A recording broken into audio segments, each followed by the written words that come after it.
ਕਾ ਖਾਲਸਾ ਵਾਹਿਗੁਰੂ ਜੀ ਕੀ ਫਤਿਹ। ਸੰਗਤ ਜੀ ਜੀ ਆਇਆਂ ਨੂੰ, ਜੀ ਆਇਆਂ ਨੂੰ। ਤੋ ਅੱਜ ਦਾ ਸਾਡਾ ਟੌਪਿਕ ਹੈ ਹੈਪੀਨੈਸ। ਤਾਂ ਪਹਿਲਾਂ ਤਾਂ ਮੁਸਕਰਾਉਂਦਾ ਹੋਇਆ ਚਿਹਰਾ ਰੱਖੋ ਸਾਰੇ ਜਾਣੇ, ਫੀਲ ਹੁਣੇ ਹੀ ਫੀਲ ਅਸੀਂ ਕਰੀਏ। ਤੋ ਇਹਦੇ ਬਾਰੇ ਅਸੀਂ ਵਿਚਾਰਾਂ ਕਰਾਂਗੇ। ਹੈਪੀਨੈਸ ਹੈ ਕੀ?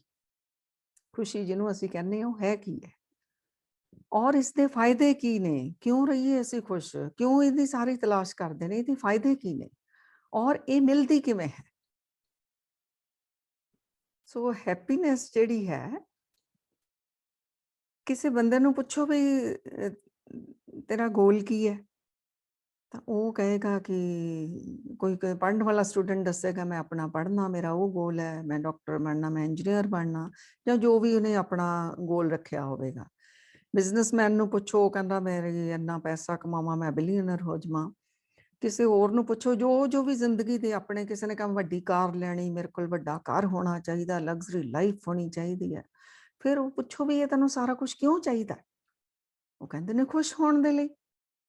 ਔਰ ਹਾਰਵਰਡ ਵੀ ਯੂਨੀਵਰਸਿਟੀ ਦੀ ਰਿਸਰਚਸ ਵੀ ਇਹੀ ਕਹਿ ਰਹੀਆਂ ਨੇ। ਪਿਛਲੇ 75 ਸਾਲਾਂ ਤੋਂ ਉਹਨਾਂ ਨੇ ਜਿਹੜੀ ਰਿਸਰਚ ਕੀਤੀ ਹੈਪੀਨੈਸ ਦੇ ਉੱਤੇ, ਬਹੁਤ ਸਾਰੀਆਂ ਯੂਨੀਵਰਸਿਟੀਜ਼ ਨੇ ਕੀਤੀਆਂ, ਲੇਕਿਨ ਹਾਰਵਰਡ ਦੀ ਸਭ ਤੋਂ ਜ਼ਿਆਦਾ ਲੰਬੀ 75 ਸਾਲ ਦੀ ਰਿਸਰਚ ਹੈ।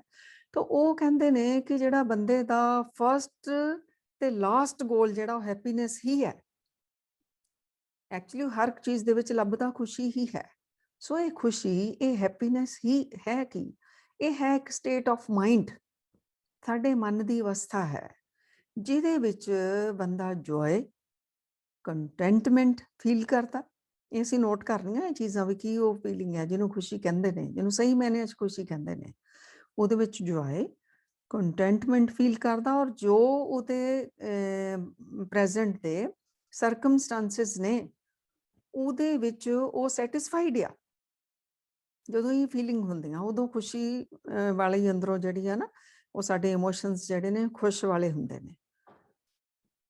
ਅਗਰ ਆ ਸਾਰਾ ਕੁਝ ਹੁਣ ਮੰਨ ਲਓ ਅਸੀਂ ਅਚੀਵ ਕਰ ਲਿਆ, ਵੱਡੀ ਕਾਰ ਵੀ ਲੈ ਲਈ, ਵੱਡਾ ਘਰ ਵੀ ਲੈ ਲਿਆ, ਬੈਂਕ ਬੈਲੈਂਸ ਵੀ ਬਹੁਤ ਹੈ, ਜ਼ਰੂਰੀ ਨਹੀਂ ਬੰਦਾ ਫਿਰ ਸੈਟਿਸਫਾਈਡ ਹੋ ਗਿਆ ਹੋਵੇ, ਔਰ ਜ਼ਰੂਰੀ ਨਹੀਂ ਜੋ ਉਹਦੇ ਸਰਕਮਸਟੈਂਸਸ ਨੇ ਉਹਨਾਂ ਵਿੱਚ ਉਹ ਜਿਹੜਾ ਉਹ ਸੈਟਿਸਫਾਈਡ ਹੋਵੇ। ਸੋ ਇਹਦਾ ਮਤਲਬ ਇਹ ਖੁਸ਼ੀ ਨਹੀਂ ਆ ਜਿਹਦੇ ਵਿੱਚ ਅਸੀਂ ਬਾਹਰੋਂ ਲੱਭਦੇ ਫਿਰਦੇ ਹਾਂ। ਇਹਨੂੰ ਪਲੇਜ਼ਰ ਕਿਹਾ। ਖੁਸ਼ੀ ਔਰ ਪਲੇਜ਼ਰ ਦੇ ਵਿੱਚ ਫਰਕ ਆ। ਉਹ ਥੋੜੇ ਟਾਈਮ ਦਾ ਆ, ਉਹ ਕਹਿੰਦੇ ਸੈਕਿੰਡਸ ਦੇ ਵਿੱਚ ਹੀ ਆ ਜਾਂਦਾ ਹੈ, ਔਰ ਸੈਕਿੰਡਸ ਵਿੱਚ ਜਾ ਵੀ ਸਕਦਾ ਪਲੇਜ਼ਰ ਜਿਹੜਾ ਹੈ। ਕਿਉਂਕਿ ਅੱਛਾ ਫੂਡ ਖਾਣਾ ਚਾਹੇ ਆਪਣੀ ਮਨਪਸੰਦ ਦਾ, ਤਾਂ ਹੁਣੇ ਹੀ ਅਸੀਂ ਆਰਡਰ ਕੀਤਾ, ਸਾਡੇ ਕੋਲ ਆ ਗਿਆ, ਖਾਧਾ, ਤਾਂ ਉਹ ਤੋਂ ਬਾਅਦ ਉਹ ਖਤਮ ਹੋ ਗਈ ਉਹ ਖੁਸ਼ੀ। ਬਸ ਜਿਹਨੂੰ ਆਪਾਂ ਖੁਸ਼ੀ ਸਮਝਦੇ ਹਾਂ ਉਹ ਪਲੇਜ਼ਰ ਆ। ਇਵੇਂ ਹੀ ਪਾਰਟੀ ਕੀਤੀ, ਨਸ਼ਾ ਕਰ ਲਿਆ, ਔਰ ਤੋਂ ਬਾਅਦ ਉਹ ਚਲਾ ਗਿਆ। ਇਹ ਥੋੜੇ ਟਾਈਮ ਜਿਹੜਾ ਫੀਲ ਹੁੰਦਾ, ਲੇਕਿਨ ਜਿਹੜੀ ਹੈਪੀਨੈਸ ਆ ਇਹ ਥੋੜਾ ਲੰਬਾ ਟਾਈਮ ਰਹਿੰਦੀ ਹੈ। ਪਰ ਅਗਰ ਇਹਨੂੰ ਅਸੀਂ ਪਰਮਾਨੈਂਟ ਆਪਣੇ ਜੀਵਨ ਦਾ ਹਿੱਸਾ ਬਣਾਉਣਾ ਚਾਹੁੰਦੇ ਹਾਂ, ਫਿਰ ਅਸੀਂ ਅੱਜ ਸਿੱਖਾਂਗੇ ਵੀ ਸਾਨੂੰ ਕੀ ਕੁਝ ਕਰਨਾ ਚਾਹੀਦਾ ਆਪਣੇ ਦੇ ਲਈ, ਤਾਂ ਕਿ ਅਸੀਂ ਹਮੇਸ਼ਾ ਹੀ ਖੁਸ਼ ਰਹਿ ਪਾਈਏ। ਤੇ ਕਿਉਂ ਅਸੀਂ ਖੁਸ਼ ਰਹੀਏ, ਇਹਦੀ ਸਾਨੂੰ ਕੀ ਜ਼ਰੂਰਤ ਹੈ, ਇਹਦੇ ਫਾਇਦੇ ਦੇਖੋ ਕਿਤਨੇ ਨੇ।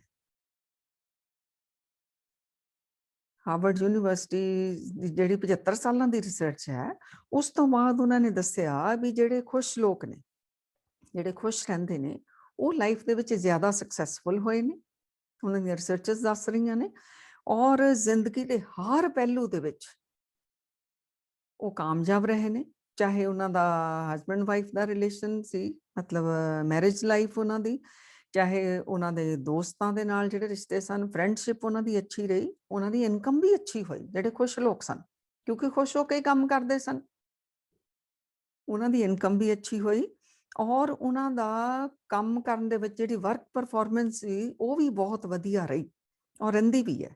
ਔਰ ਯਕੀਨਨ ਉਹਨਾਂ ਦੀ ਟੋਟਲ ਹੈਲਥ ਦੇ ਉੱਤੇ ਅਸਰ ਹੋਇਆ। ਜਿਹੜੇ ਲੋਕ ਖੁਸ਼ ਰਹੇ, ਮਤਲਬ ਉਹਨਾਂ ਦਾ ਤਨ ਵੀ, ਬੋਡੀ ਐਂਡ ਮਾਈਂਡ ਦੋਨੋਂ ਜਿਹੜੇ ਨੇ ਉਹਨਾਂ ਦੇ ਤੰਦਰੁਸਤ ਰਹੇ। ਟੋਟਲ ਹੈਲਥ ਦੇ ਵਿੱਚ ਆਉਂਦਾ ਸਾਡੀ ਬੋਡੀ, ਫਿਜ਼ੀਕਲ ਬੋਡੀ, ਸਾਡਾ ਮਾਈਂਡ, ਸਾਡੇ ਰਿਲੇਸ਼ਨਸ ਆ ਜਾਂਦੇ ਨੇ, ਸਾਡਾ ਸੋਸ਼ਲ ਅਸੀਂ ਕਿਹੋ ਜਿਹੇ ਆ, ਸਾਡੀ ਔਰ ਸਾਡੀ ਅਧਿਆਤਮਕ ਜਿਹੜਾ ਉਹ ਚਾਰੋਂ ਪਾਸੇ ਪਹਿਲੂਆਂ ਦੇ ਉੱਤੇ ਅਸਰ ਪੈਂਦਾ ਹੈ ਖੁਸ਼ੀ ਦਾ, ਜਿਹੜੇ ਲੋਕ ਖੁਸ਼ ਰਹੇ ਨੇ। ਔਰ ਜਿਹੜੇ ਅੱਜ ਵੀ ਖੁਸ਼ ਰਹਿੰਦੇ ਨੇ। ਔਰ ਕੰਪੈਰੀਟਿਵਲੀ ਇਹ ਲੋਕ ਘੱਟ ਬਿਮਾਰ ਹੁੰਦੇ ਨੇ, ਕਿਉਂਕਿ ਇਹਨਾਂ ਦੀ ਇਮਿਊਨ ਸਿਸਟਮ ਬਹੁਤ ਸਟਰੋਂਗ ਹੁੰਦਾ ਔਰ ਹੀਲਿੰਗ ਪ੍ਰੋਸੈਸ ਇਹਨਾਂ ਦਾ ਜਿਹੜਾ ਬਾਡੀ ਦਾ ਆ ਉਹ ਬਹੁਤ ਤੇਜ਼ ਚੱਲ ਰਿਹਾ ਹੁੰਦਾ। ਕੋਈ ਰੋਗ ਅਗਰ ਆ ਵੀ ਜਾਵੇ ਤਾਂ ਫਟਾਫਟ ਇਹ ਠੀਕ ਹੋ ਜਾਂਦੇ ਨੇ। ਕੰਪੈਰੀਟਿਵਲੀ ਦੂਸਰੇ ਲੋਕਾਂ ਦੇ ਜਿਹੜੇ ਖੁਸ਼ ਨਹੀਂ ਰਹਿੰਦੇ ਇਹ ਘੱਟ ਬਿਮਾਰ ਹੁੰਦੇ ਨੇ। ਔਰ ਇਹਨਾਂ ਦੀ ਨੇਚਰ ਜਿਹੜੀ ਹੈ ਉਹ ਇਹ ਹੈਲਪ ਕਰਨਾ ਚਾਹੁੰਦੇ ਨੇ, ਇਹਨਾਂ ਦੀ ਨੇਚਰ ਇਹੋ ਜਿਹੀ ਹੁੰਦੀ। ਇਹ ਚੈਰਿਟੀ ਵੱਧ ਕਰਦੇ ਨੇ ਔਰ ਚੈਰਿਟੀ ਕਰਕੇ ਵੀ ਖੁਸ਼ੀ ਮਹਿਸੂਸ ਕਰਦੇ ਨੇ। ਮਤਲਬ ਕਰਨ ਵੇਲੇ ਵੀ, ਉਹ ਤੋਂ ਬਾਅਦ ਵੀ ਇਹ ਖੁਸ਼ੀ ਮਹਿਸੂਸ ਕਰਦੇ ਨੇ। ਸੋ ਇਹ ਵੋਲੰਟੀਅਰ ਵਰਕ ਕਰਨਾ ਬੜਾ ਚੰਗਾ ਸਮਝਦੇ ਨੇ, ਉਹਦੇ ਵਿੱਚ ਇਹ ਖੁਸ਼ੀ ਮਹਿਸੂਸ ਕਰਦੇ ਨੇ। ਮਤਲਬ ਖੁਸ਼ ਲੋਕਾਂ ਦੀਆਂ ਇਹ ਆਦਤਾਂ ਦੱਸ ਰਹੇ ਨੇ ਔਰ ਉਹਨਾਂ ਦੀ ਜ਼ਿੰਦਗੀ ਦੇ ਕਿਹੜੇ-ਕਿਹੜੇ ਪਹਿਲੂ ਦੇ ਉੱਤੇ ਅਸਰ ਪੈਂਦਾ। ਫਿਰ ਉਹ ਕਹਿੰਦੇ ਨੇ ਵੀ ਜਿਹੜੇ ਖੁਸ਼ ਰਹਿੰਦੇ ਨੇ, ਅਗਰ ਉਹਨਾਂ ਦੀ ਜ਼ਿੰਦਗੀ ਦੇ ਵਿੱਚ ਕੋਈ ਵੱਡੀ ਤੋਂ ਵੱਡੀ ਘਟਨਾ ਦੁਖਦਾਈ ਵਾਪਰ ਜਾਵੇ, ਉਹ ਛੇਤੀ ਹੀ ਉਸ ਵਿੱਚੋਂ ਬਾਹਰ ਨਿਕਲ ਆਉਂਦੇ ਨੇ। ਜਦ ਕਿ ਦੂਸਰੇ ਜਿਹੜੇ ਨੇ ਉਸ ਸੈਡਨੈਸ ਵਿੱਚੋਂ, ਉਸ ਦੁੱਖ ਦੇ ਵਿੱਚੋਂ, ਉਸ ਸਫਰਿੰਗ ਦੇ ਵਿੱਚੋਂ ਲੰਬਾ ਟਾਈਮ ਬਾਹਰ ਨਹੀਂ ਨਿਕਲ ਪਾਉਂਦੇ। ਇਹ ਦੇਖ ਲਓ, ਖੁਸ਼ ਰਹਿਣਾ ਆਪਣਾ ਸੁਭਾਅ ਹੋਣਾ ਚਾਹੀਦਾ ਹੁਣ, ਹੈ ਨਾ। ਕਿੰਨੇ ਇਹਦੇ ਸਾਨੂੰ ਫਾਇਦੇ ਨੇ। ਫਿਰ ਉਹ ਕਹਿੰਦੇ ਨੇ ਜਿਹੜੇ ਖੁਸ਼ ਲੋਕ ਨੇ, ਇਹ ਅਗਰ ਦੂਸਰਿਆਂ ਨੂੰ ਕੁਝ ਮਿਲ ਵੀ ਜਾਂਦਾ ਤੁਹਾਡੇ ਤੋਂ ਜ਼ਿਆਦਾ, ਜਿਨ੍ਹਾਂ ਦੇ ਨਾਲ ਤੁਹਾਡਾ ਸਰਕਲ ਹੁੰਦਾ ਆ, ਇਹ ਉਹਨਾਂ ਦੀ ਖੁਸ਼ੀ ਵਿੱਚ ਵੀ ਖੁਸ਼ ਹੁੰਦੇ ਨੇ। ਇਹ ਉਹਨਾਂ ਤੋਂ ਜੈਲਸੀ ਨਹੀਂ ਕਰਦੇ ਵੀ ਉਹਨਾਂ ਨੂੰ ਕਿਉਂ ਮਿਲਿਆ, ਕਿਉਂਕਿ ਉਹਨਾਂ ਦਾ ਖੁਸ਼ ਰਹਿਣਾ ਸੁਭਾਅ ਹੈ। ਉਹ ਨੈਗੇਟਿਵਿਟੀ ਵੱਲ ਨੂੰ ਉਹਨਾਂ ਦਾ ਧਿਆਨ ਹੀ ਨਹੀਂ ਜਾਂਦਾ। ਸੋ ਇਹਨਾਂ ਦੇ ਅੰਦਰ ਜਿਹੜੀ ਹੇਟਰਡ ਕੰਪੈਰੀਟਿਵਲੀ ਦੂਸਰਿਆਂ ਦੇ ਬਹੁਤ ਘੱਟ ਹੁੰਦੀ, ਰਿਵੈਂਜ ਵੀ ਬਹੁਤ ਘੱਟ ਹੁੰਦਾ। ਸੋ ਮਤਲਬ ਇਹਨਾਂ ਦੀ ਜਿਹੜੀ ਹੈ ਸੋਲ ਦੀ ਪ੍ਰੋਗਰੈਸ ਹੋ ਰਹੀ ਹੁੰਦੀ ਹੈ ਕਾਫੀ, ਜਿਹੜੇ ਖੁਸ਼ ਰਹਿੰਦੇ ਨੇ। ਔਰ ਦੂਸਰੇ ਜਿਹੜੇ ਨੇ ਉਹ ਸ਼ਰਿੰਕ ਕਰੀ ਜਾਂਦੇ ਨੇ ਆਪਣੇ ਆਪ ਨੂੰ, ਜਿਹੜੇ ਖੁਸ਼ ਨਹੀਂ ਰਹਿੰਦੇ। ਫਿਰ ਇਹਨਾਂ ਨੇ ਕਿਹਾ ਆ ਵੀ ਇਹ ਜਿਹੜਾ ਹੈ, ਇਹ ਖੁਸ਼ ਜਿਹੜੇ ਲੋਕ ਨੇ, ਇਹਨਾਂ ਦਾ ਕੀ ਹੁੰਦਾ ਕਿ ਇਹ ਭੁਲਾ ਵੀ ਦਿੰਦੇ ਨੇ ਦੂਸਰੇ ਦੀਆਂ ਗਲਤੀਆਂ ਨੂੰ। ਮਾਫ ਤਾਂ ਕਰਦੇ ਹੀ ਕਰਦੇ ਨੇ ਔਰ ਉਹ ਤੋਂ ਬਾਅਦ ਭੁਲਾ ਵੀ ਦਿੰਦੇ ਨੇ। ਮਤਲਬ ਉਸ ਨੈਗੇਟਿਵਿਟੀ ਤੇ ਜ਼ਿਆਦਾ ਆਪਣੇ ਵਿਚਾਰਾਂ ਨੂੰ ਨਹੀਂ ਲੈ ਕੇ ਆਉਂਦੇ। ਇੱਕ ਹੁੰਦਾ ਉੱਪਰੋਂ ਅਸੀਂ ਕਹਿਤਾ, ਅਸੀਂ ਤੁਹਾਨੂੰ ਮਾਫ ਕਰ ਦਿੱਤਾ, ਲੇਕਿਨ ਅੰਦਰੋਂ ਫਿਰ ਵੀ ਉਹ ਮੈਲ, ਉਹ ਨੈਗੇਟਿਵਿਟੀ ਚੱਲੀ ਜਾ ਰਹੀ ਹੈ। ਨਹੀਂ, ਕਿਉਂਕਿ ਉਹ ਮੈਮੋਰੀ ਦੇ ਵਿੱਚ ਤਾਂ ਪਈ ਹੁੰਦੀ ਹੈ, ਲੇਕਿਨ ਉਹਨੂੰ ਬਾਰ-ਬਾਰ ਯਾਦ ਕਰਕੇ ਆਪਣੇ ਆਪ ਨੂੰ ਜ਼ਖਮੀ ਨਹੀਂ ਕਰਦੇ, ਦੁੱਖ ਨਹੀਂ ਦਿੰਦੇ। ਇਹ ਖੁਸ਼ੀ ਵਾਲੀਆਂ ਚੀਜ਼ਾਂ ਸੋਚਦੇ ਨੇ। ਇਹਨਾਂ ਦੀ ਥਿੰਕਿੰਗ ਜਿਹੜੀ ਉਹ ਪੋਜ਼ਿਟਿਵ ਹੋ ਜਾਂਦੀ ਹੈ। ਇੰਨੇ ਜ਼ਿਆਦਾ ਖੁਸ਼ ਰਹਿਣ ਦੇ ਫਾਇਦੇ ਨੇ। ਸੋ ਹੁਣ ਇੰਨੇ ਫਾਇਦੇ ਨੇ ਖੁਸ਼ ਰਹਿਣ ਦੇ, ਤਾਂ ਖੁਸ਼ ਰਹਿਣ ਕਿਵੇਂ ਰਿਹਾ ਜਾਵੇ? ਸੰਗਤ ਜੀ, ਕਮਾਲ ਹੋ ਗਈ। ਜਦੋਂ ਮੈਂ ਰਿਸਰਚਸ ਪੜ੍ਹ ਰਹੀ ਸੀ ਇਹਨਾਂ ਦੀਆਂ, ਯੂਨੀਵਰਸਿਟੀਜ਼ ਦੀਆਂ ਜਾਂ ਹੋਰ ਸਕੂਲਸ ਨੇ ਜਿਨ੍ਹਾਂ ਨੇ ਰਿਸਰਚਸ ਕੀਤੀਆਂ ਨੇ ਹੈਪੀਨੈਸ ਦੇ ਉੱਤੇ, ਤਾਂ ਉਹ ਕਿੰਨੇ ਸਾਲ ਪਹਿਲਾਂ ਸ਼੍ਰੀ ਗੁਰੂ ਨਾਨਕ ਮਿਸ਼ਨ ਵਿੱਚ ਆਲਰੇਡੀ ਸਿਖਾਇਆ ਹੀ ਜਾ ਰਿਹਾ ਹੈ। ਸੋ ਜਿਹੜੀਆਂ ਸੰਗਤਾਂ ਕੈਂਪ ਕਰਦੀਆਂ ਨੇ, ਉਹਨਾਂ ਨੂੰ ਹੈਪੀ ਲਿਵਿੰਗ ਟਿਪਸ ਦਿੱਤੇ ਜਾਂਦੇ ਨੇ। ਤੋ ਯੂਨੀਵਰਸਿਟੀਜ਼ ਵੀ ਉਹੀ ਦੱਸ ਰਹੀਆਂ ਨੇ। ਇਹਦਾ ਮਤਲਬ ਹੈ ਕਿ ਸ਼੍ਰੀ ਗੁਰੂ ਗ੍ਰੰਥ ਸਾਹਿਬ ਜੀ ਦੀ ਬਾਣੀ ਵਿੱਚੋਂ ਹੀ ਸ਼੍ਰੀ ਗੁਰੂ ਨਾਨਕ ਮਿਸ਼ਨ ਵਿੱਚ ਤਾਂ ਸਿਖਾਇਆ ਜਾਂਦਾ ਹੈ ਨਾ। ਤੋ ਸ਼੍ਰੀ ਗੁਰੂ ਗ੍ਰੰਥ ਸਾਹਿਬ ਦੇ ਵਿੱਚ ਪਹਿਲਾਂ ਹੀ ਇੰਨੇ ਟਿਪਸ ਸਾਨੂੰ ਦਿੱਤੇ ਹੋਏ ਨੇ ਕਿ ਅਸੀਂ ਕਿਵੇਂ ਖੁਸ਼ ਰਹੀਏ। ਸੋ ਸਭ ਤੋਂ ਪਹਿਲਾਂ ਇਹਦੇ ਵਿੱਚ ਇਹਨਾਂ ਨੇ ਕਿਹਾ ਹੈ ਕਿ ਮੈਡੀਟੇਸ਼ਨ, ਬੰਦਗੀ। ਸੋ ਸਾਰਾ ਹੀ ਸ਼੍ਰੀ ਗੁਰੂ ਗ੍ਰੰਥ ਸਾਹਿਬ ਜੀ ਦੀ ਬਾਣੀ ਤਾਂ ਦੱਸਦੀ ਬੰਦਗੀ ਕਰਨ ਨੂੰ, ਨਾਮ ਜਪਣ ਨੂੰ ਹੀ ਕਹਿੰਦੀ ਹੈ। ਇਹ ਬਹੁਤ ਜ਼ਿਆਦਾ ਇਹਨਾਂ ਨੇ ਇਸਦੇ ਉੱਤੇ ਹੁਣ ਜ਼ੋਰ ਦਿੱਤਾ, ਮੈਡੀਟੇਸ਼ਨ ਦੇ ਉੱਤੇ। ਪਰ ਇਹਨਾਂ ਨੇ ਨਾਲ ਕਿਹਾ ਆਪਣੀਆਂ ਹੋਰ ਵੀ ਅਸੀਂ ਜਿਹੜੀਆਂ ਆਦਤਾਂ ਨੇ ਉਹਨਾਂ ਉੱਤੇ ਵੀ ਕੰਮ ਕਰਨਾ ਹੈ। ਤੇ ਉਹ ਜਿਵੇਂ ਗੁਰਬਾਣੀ ਵਿੱਚ ਹੋਰ ਵੀ ਸਾਡੇ ਜੀਵਨ ਦੇ ਪਹਿਲੂਆਂ ਦੇ ਉੱਤੇ ਸਮਝਾਇਆ ਜਾਂਦਾ ਹੈ, ਪਰ ਮੈਡੀਟੇਸ਼ਨ ਦਾ ਇਹਨਾਂ ਨੇ ਬਹੁਤ ਕਮਾਲ ਦੇ ਰਿਸਰਚਸ ਦੱਸ ਰਹੀਆਂ ਨੇ। ਔਰ ਕਿੰਨੇ ਟਾਈਪ ਦੀ ਇਹਨਾਂ ਨੇ ਮੈਡੀਟੇਸ਼ਨਸ ਕਰਵਾਈਆਂ ਨੇ, ਹਰ ਤਰ੍ਹਾਂ ਦੀਆਂ। ਜਿਹੜੇ ਮੰਤਰ ਨੇ, ਮੰਤਰਾਂ ਦੇ ਉੱਤੇ, ਸ਼ਬਦਾਂ ਦੇ ਜਾਪ ਦੇ ਉੱਤੇ, ਅਲੱਗ-ਅਲੱਗ ਧਰਮਾਂ ਦੇ। ਰਾਜ ਯੋਗਾ ਮੈਡੀਟੇਸ਼ਨ ਜਿਹੜੀ ਬੁੱਧਿਸਟ ਜਿਹੜੇ ਕਰਾਉਂਦੇ ਨੇ, ਜਾਂ ਜਿੰਨੇ ਵੀ ਧਰਮਾਂ ਦੇ, ਸਾਰਿਆਂ ਦੇ ਉੱਤੇ ਕਰ ਕਰਕੇ ਦੇਖਦੇ ਨੇ ਕੀ ਅਸਰ ਪੈਂਦਾ ਹੈ। ਤੋ ਮੇਨ ਜਿਹੜੀ ਗੱਲ ਨਿਕਲ ਕੇ ਸਾਹਮਣੇ ਆਈ ਵੀ ਜਦੋਂ ਮੈਡੀਟੇਸ਼ਨ ਵਿੱਚ ਬ੍ਰੇਨ ਦਾ ਉਹ ਹਿੱਸਾ ਐਕਟੀਵੇਟ ਹੋ ਜਾਂਦਾ ਹੈ ਜਿਹਨੂੰ ਪ੍ਰੀ ਫਰੰਟਲ ਕਾਰਟੈਕਸ ਕਹਿੰਦੇ ਨੇ, PFC, ਜਿਹੜਾ ਕਿ ਹੈਪੀਨੈਸ ਦੇ ਲਈ ਹੀ ਰਿਸਪੌਂਸਿਬਲ ਹੈ। ਹੈਪੀਨੈਸ ਲਈ ਤਾਂ ਇਹ ਰਿਸਪੌਂਸਿਬਲ ਹੈ ਹੀ ਹੈ। ਹੋਰ ਕੀ ਕਰਦਾ ਹਿੱਸਾ ਇਹ ਮੈਡੀਟੇਸ਼ਨ ਦੇ ਨਾਲ? ਸੈਲਫ ਕੰਟਰੋਲ ਆਉਂਦਾ ਹੈ, ਪਲੈਨਿੰਗ ਅਸੀਂ ਵਧੀਆ ਕਰ ਸਕਦੇ ਹਾਂ, ਡਿਸੀਜ਼ਨ ਮੇਕਿੰਗ ਪਾਵਰ ਸਾਡੀ ਬਹੁਤ ਅੱਛੀ ਹੋ ਜਾਂਦੀ ਹੈ, ਔਰ ਪ੍ਰੋਬਲਮ ਸੋਲਵਿੰਗ ਮਤਲਬ ਕਿਵੇਂ ਕਿਸੇ ਸਮੱਸਿਆ ਦਾ ਹੱਲ ਕਰਨਾ, ਇਹ ਮੈਡੀਟੇਸ਼ਨ ਕਰਨ ਵਾਲਿਆਂ ਨੂੰ ਅੰਦਰੋਂ ਹੀ ਸਮਝ ਆਉਣ ਲੱਗ ਜਾਂਦੀ ਹੈ। ਔਰ ਕਨਸੈਂਟਰੇਸ਼ਨ ਵੱਧਦੀ ਹੈ, ਜਜਮੈਂਟ ਪਾਵਰ ਵੱਧ ਜਾਂਦੀ ਹੈ। ਸੋ ਉਹਨਾਂ ਦੇ ਜਿਹੜੇ ਸੋਸ਼ਲ ਰਿਲੇਸ਼ਨਸ਼ਿਪਸ ਵੀ ਬਹੁਤ ਅੱਛੇ ਹੋ ਜਾਂਦੇ ਨੇ। ਹਰ ਮਤਲਬ ਕਹਿੰਦੇ ਨੇ ਜ਼ਿੰਦਗੀ ਦਾ ਹਰ ਪਹਿਲੂ ਯਕੀਨਨ ਉਹਨਾਂ ਦੀ ਹੈਲਥ ਦੇ ਉੱਤੇ ਪ੍ਰਭਾਵ ਤਾਂ ਪੈਂਦਾ ਹੀ ਪੈਂਦਾ ਹੈ। ਸੋ ਹੁਣ ਇਹ ਦੇਖੋ, ਜਿਹਦੇ ਕੋਲ ਇਹ ਚੀਜ਼ਾਂ ਆ, ਜਿਹਦੇ ਕੋਲ ਸੈਲਫ ਕੰਟਰੋਲ ਆ, ਜਿਹੜਾ ਅੱਛੀ ਪਲੈਨਿੰਗ ਕਰ ਲੈਂਦਾ, ਜਿਹੜੀ ਡਿਸੀਜ਼ਨ ਲੈਣ ਦੀ ਪਾਵਰ ਵਧੀਆ ਆ, ਜਿਹਦੇ ਰਿਲੇਸ਼ਨਸ ਅੱਛੇ ਨੇ, ਨੈਚੁਰਲੀ ਉਹ ਖੁਸ਼ ਹੀ ਰਹੇਗਾ। ਜਿਹੜੇ ਡਿਸੀਜ਼ਨ ਗਲਤ ਲਈ ਜਾਊਗਾ ਦੁਖੀ ਰਹੂਗਾ, ਜਿਹਦੇ ਰਿਸ਼ਤੇ ਅੱਛੇ ਨਹੀਂ ਉਹ ਦੁਖੀ ਰਹੇਗਾ। ਸੋ ਇਹ ਸਾਰੇ ਗੁਣ ਮੈਡੀਟੇਸ਼ਨ ਦੇ ਵਿੱਚ ਨੇ। ਔਰ ਮੈਡੀਟੇਸ਼ਨ ਦੇ ਵਿੱਚ ਹੋਰ ਨਾਲ ਕੀ ਹੁੰਦਾ, ਉਹ ਕਹਿੰਦੇ ਨੇ ਉਹ ਏਰੀਆ ਜਿਹੜਾ ਕਿ ਸਾਨੂੰ ਦੁਖੀ ਕਰਦਾ, ਉਹ ਜਿਹੜਾ ਛੋਟਾ ਹੋਣਾ ਸ਼ੁਰੂ ਹੋ ਜਾਂਦਾ ਹੈ ਔਰ ਖੁਸ਼ੀ ਵਾਲਾ ਵਧੀ ਜਾਂਦਾ। ਸਾਨੂੰ ਸਾਡਾ ਸਟੇਟ ਆਫ ਮਾਈਂਡ ਜਿਹਦੇ ਵਿੱਚ ਖੁਸ਼ ਰਹੇ, ਕਿਉਂਕਿ ਸਟੇਟ ਆਫ ਮਾਈਂਡ ਦੀ ਗੱਲ ਹੈ ਨਾ, ਤਾਂ ਉਹ ਏਰੀਆ ਸਾਡਾ ਜਿਹੜਾ ਡਿਵੈਲਪ ਹੋਈ ਜਾਂਦਾ ਡੇ ਬਾਏ ਡੇ। ਪਰ ਡੇਲੀ ਪ੍ਰੈਕਟਿਸ ਜਿਨ੍ਹਾਂ ਨੇ ਮੈਡੀਟੇਸ਼ਨ ਕੀਤੀ, ਉਹਨਾਂ ਦੇ ਤਾਂ ਉਹ ਕਹਿੰਦੇ ਜ਼ਿੰਦਗੀ ਦੇ ਕਹਿਣੇ ਹੀ ਕੀ ਨੇ। ਸੋ ਬਾਣੀ ਵਿੱਚ ਸਾਨੂੰ ਕਿੰਨਾ ਸਮਝਾਇਆ ਗਿਆ ਵੀ ਨਾਮ ਦੇ ਫਾਇਦੇ, ਬੰਦਗੀ ਦੇ ਫਾਇਦੇ, ਪਰਮਾਤਮਾ ਵਿੱਚ ਧਿਆਨ ਜੋੜਨ ਦੇ ਫਾਇਦੇ। ਅਗਰ ਸੁਖਮਨੀ ਸਾਹਿਬ ਜੀ ਦੀ ਆਪ ਪਹਿਲੀ ਪੌੜੀ ਪੜ੍ਹ ਲਓ ਤਾਂ ਰੋਮ ਰੋਮ ਖਿਲ ਜਾਂਦਾ ਕਿ ਪਰਮਾਤਮਾ ਦੇ ਸਿਮਰਨ, ਜਿਹਨੂੰ ਆਪਾਂ ਮੈਡੀਟੇਸ਼ਨ ਕਹਿ ਲਈਏ, ਬੰਦਗੀ ਕਹਿ ਦਈਏ, ਵੀ ਇੰਨੇ ਜ਼ਿਆਦਾ ਫਾਇਦੇ ਨੇ। ਯੂਨੀਵਰਸਿਟੀਜ਼ ਨੇ ਤਾਂ ਥੋੜੇ ਦੱਸੇ ਨਾ, ਜਿੰਨੀਆਂ ਉਹ ਕਰ ਰਹੇ ਨੇ, ਜਿੰਨੇ ਕਿ ਕਿਉਂਕਿ ਉਹਨਾਂ ਤੇ ਹੀ ਕੀਤੀਆਂ ਗਈਆਂ ਨੇ, ਜਿਹੜੇ ਆਮ ਬੰਦੇ ਮੈਡੀਟੇਸ਼ਨ ਕਰਦੇ ਰਹੇ ਨੇ। ਸੋ ਉਹਨਾਂ ਤੇ ਨਹੀਂ ਕੀਤੀਆਂ ਜਾ ਪਾਈਆਂ ਹਾਲੇ ਤੱਕ, ਕਿ ਜਿਹੜੇ ਫੁੱਲ ਟਾਈਮ ਉਸ ਅਵਸਥਾ ਵਿੱਚ ਰਹਿੰਦੇ ਨੇ ਜਾਂ ਜ਼ਿਆਦਾ ਟਾਈਮ ਰਹਿੰਦੇ ਨੇ, ਉਹਨਾਂ ਤੇ ਵੀ ਕੀਤੀਆਂ। ਉਹਨਾਂ ਦੀਆਂ ਵੀ ਆਪ ਜੀ ਨਾਲ ਵਿਚਾਰਾਂ ਕਰਾਂਗੇ ਵੀ ਉਹਨਾਂ ਤੇ ਵੀ ਇਹਨਾਂ ਨੇ ਸਾਧੂ ਲੋਕਾਂ ਤੇ, ਬੰਦਗੀ ਵਾਲਿਆਂ ਤੇ ਵੀ ਕੀਤੀਆਂ। ਪਰ ਆ ਜਿਹੜੀ ਕਾਮਨ ਰਿਸਰਚ ਇਹਨਾਂ ਨੇ ਦੱਸੀ, ਉਹਦੇ ਵਿੱਚ ਇਹ ਫਾਇਦੇ ਬੰਦੇ ਨੂੰ ਹੋਏ ਨੇ। ਸੋ ਇੱਕ ਫਰਾਂਸ ਦੇ ਵਿਅਕਤੀ ਸਨ, ਮੈਥਿਊ, ਉਹਨਾਂ ਦਾ ਕੁਛ ਨਾਮ ਸੀ, ਮੈਥਿਊ ਕਾਰਗਰ, ਤੇ ਉਹ ਵੀ ਮੈਡੀਟੇਸ਼ਨ ਸਿੱਖਣ ਦੇ ਲਈ ਇੰਡੀਆ ਆਏ ਸਨ।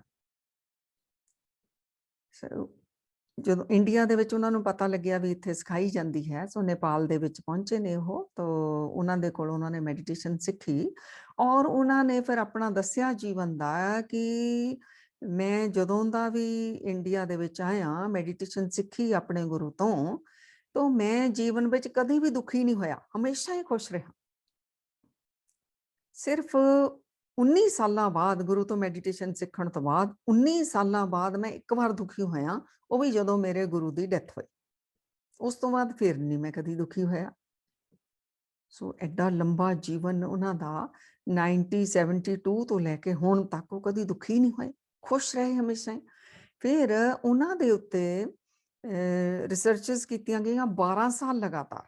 ਇਹਨਾਂ ਦੇ ਬ੍ਰੇਨ ਦੇ ਉੱਤੇ, ਮਤਲਬ ਸਿਰ ਦੇ ਉੱਤੇ ਉਹਨਾਂ ਨੇ 256 ਸੈਂਸਰ ਲਗਾਏ। ਵਿਸਕੌਨਸਿਨ ਯੂਨੀਵਰਸਿਟੀ ਵਾਲਿਆਂ ਨੇ, ਉਹਨਾਂ ਨੇ ਇੰਨੇ ਸੈਂਸਰ ਲਗਾ ਕੇ 12 ਸਾਲ ਲਗਾਤਾਰ ਰਿਸਰਚ ਕੀਤੀ। ਕਿਉਂਕਿ ਇੱਕ ਟਾਈਮ ਕਰ ਲਓ ਤਾਂ ਤੁਸੀਂ ਮੂਡ ਆਪਣਾ ਬਣਾ ਕੇ ਰੱਖ ਸਕਦੇ ਹੋ ਵੀ ਹੈਪੀ ਮੂਡ ਹੀ ਰੱਖਣਾ ਆ। ਸੋ ਬੜੀ ਇਹ ਮੈਂ ਹੈਰਾਨ ਆ ਇਹਨਾਂ ਲੋਕਾਂ ਤੇ, ਕਿੰਨੇ ਕਿੰਨੇ ਸਾਲ ਰਿਸਰਚਸ ਕਰਕੇ ਪਰ ਸਾਨੂੰ ਰਿਜ਼ਲਟ ਦਿੰਦੇ ਨੇ।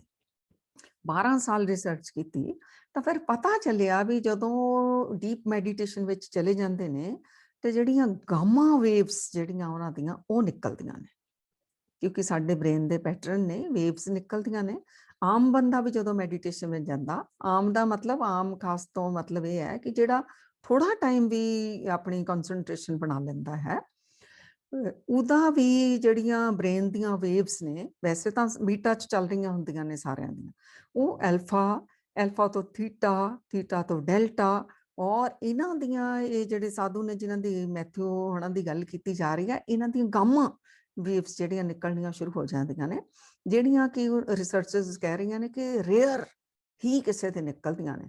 ਇਹ ਸ਼ਾਇਦ ਉਹ ਅਵਸਥਾ ਹੋਵੇ, ਕੋਟਨ ਮੈਂ ਨਾਨਕ ਕੋ ਨਾਰਾਇਣ ਜੇ ਚੀਤ, ਜਿਹਨੂੰ ਗੁਰੂ ਤੇਗ ਬਹਾਦਰ ਸਾਹਿਬ ਜੀ ਮਹਾਰਾਜ ਜੀ ਕਹਿੰਦੇ ਨੇ, ਕਰੋੜਾਂ ਵਿੱਚੋਂ ਇੱਕ ਦਾ ਚਿੱਤ ਉਸ ਅਵਸਥਾ ਵਿੱਚ ਜਾਂਦਾ ਹੈ, ਨਾਰਾਇਣ ਦੇ ਵਿੱਚ।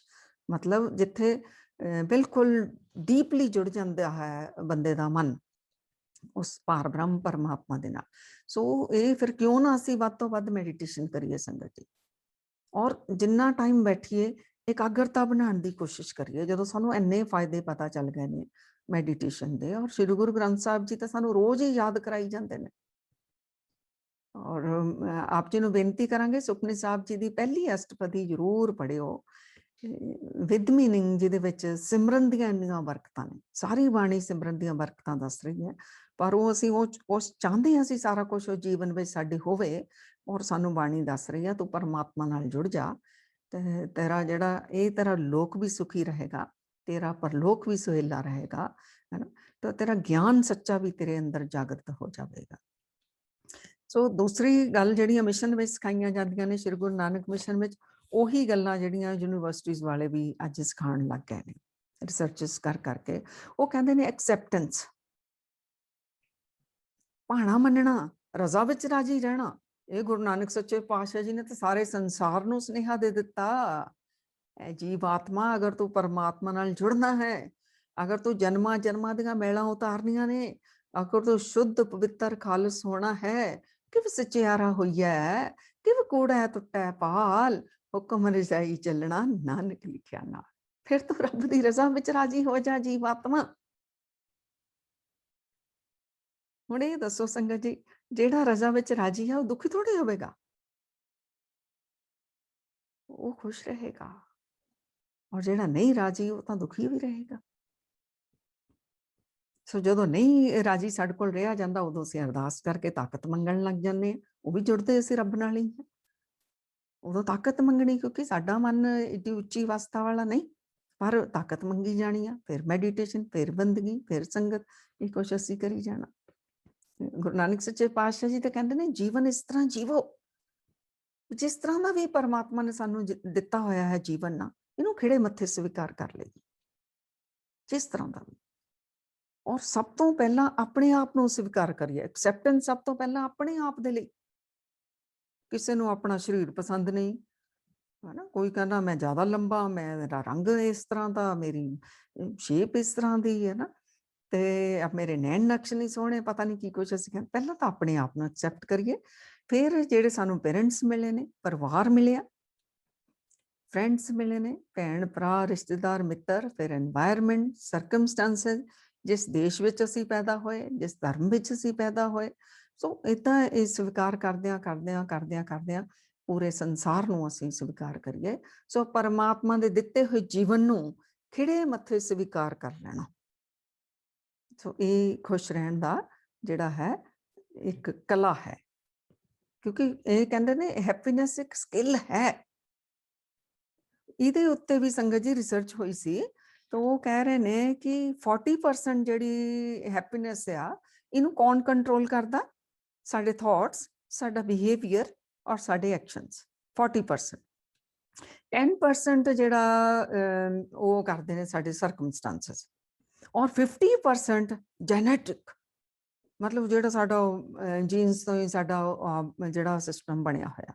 ਇਹ 2005 ਤੋਂ ਪਹਿਲਾਂ ਕਿਹਾ ਗਿਆ ਸੀ, ਪਰ ਉਸ ਤੋਂ ਬਾਅਦ ਜਦੋਂ ਮੈਡੀਟੇਸ਼ਨ ਦੇ ਉੱਤੇ ਯੂਨੀਵਰਸਿਟੀਜ਼ ਨੇ ਜ਼ਿਆਦਾ ਕੰਮ ਕਰਨਾ ਸ਼ੁਰੂ ਕੀਤਾ, ਉਹਨਾਂ ਨੇ ਕਿਹਾ ਵੀ ਆਹ ਤਾਂ ਠੀਕ ਹੈ ਵੀ 40% ਜਿਹੜੀ ਆ ਹੈਪੀਨੈਸ ਤੁਹਾਡੇ ਥਾਟਸ, ਤੁਹਾਡੇ ਬਿਹੇਵੀਅਰ, ਤੁਹਾਡੇ ਐਕਸ਼ਨ ਦੇ ਉੱਤੇ ਖੜੀ ਹੈ, ਇਹ 'ਚ ਕੋਈ ਸ਼ੱਕ ਨਹੀਂ।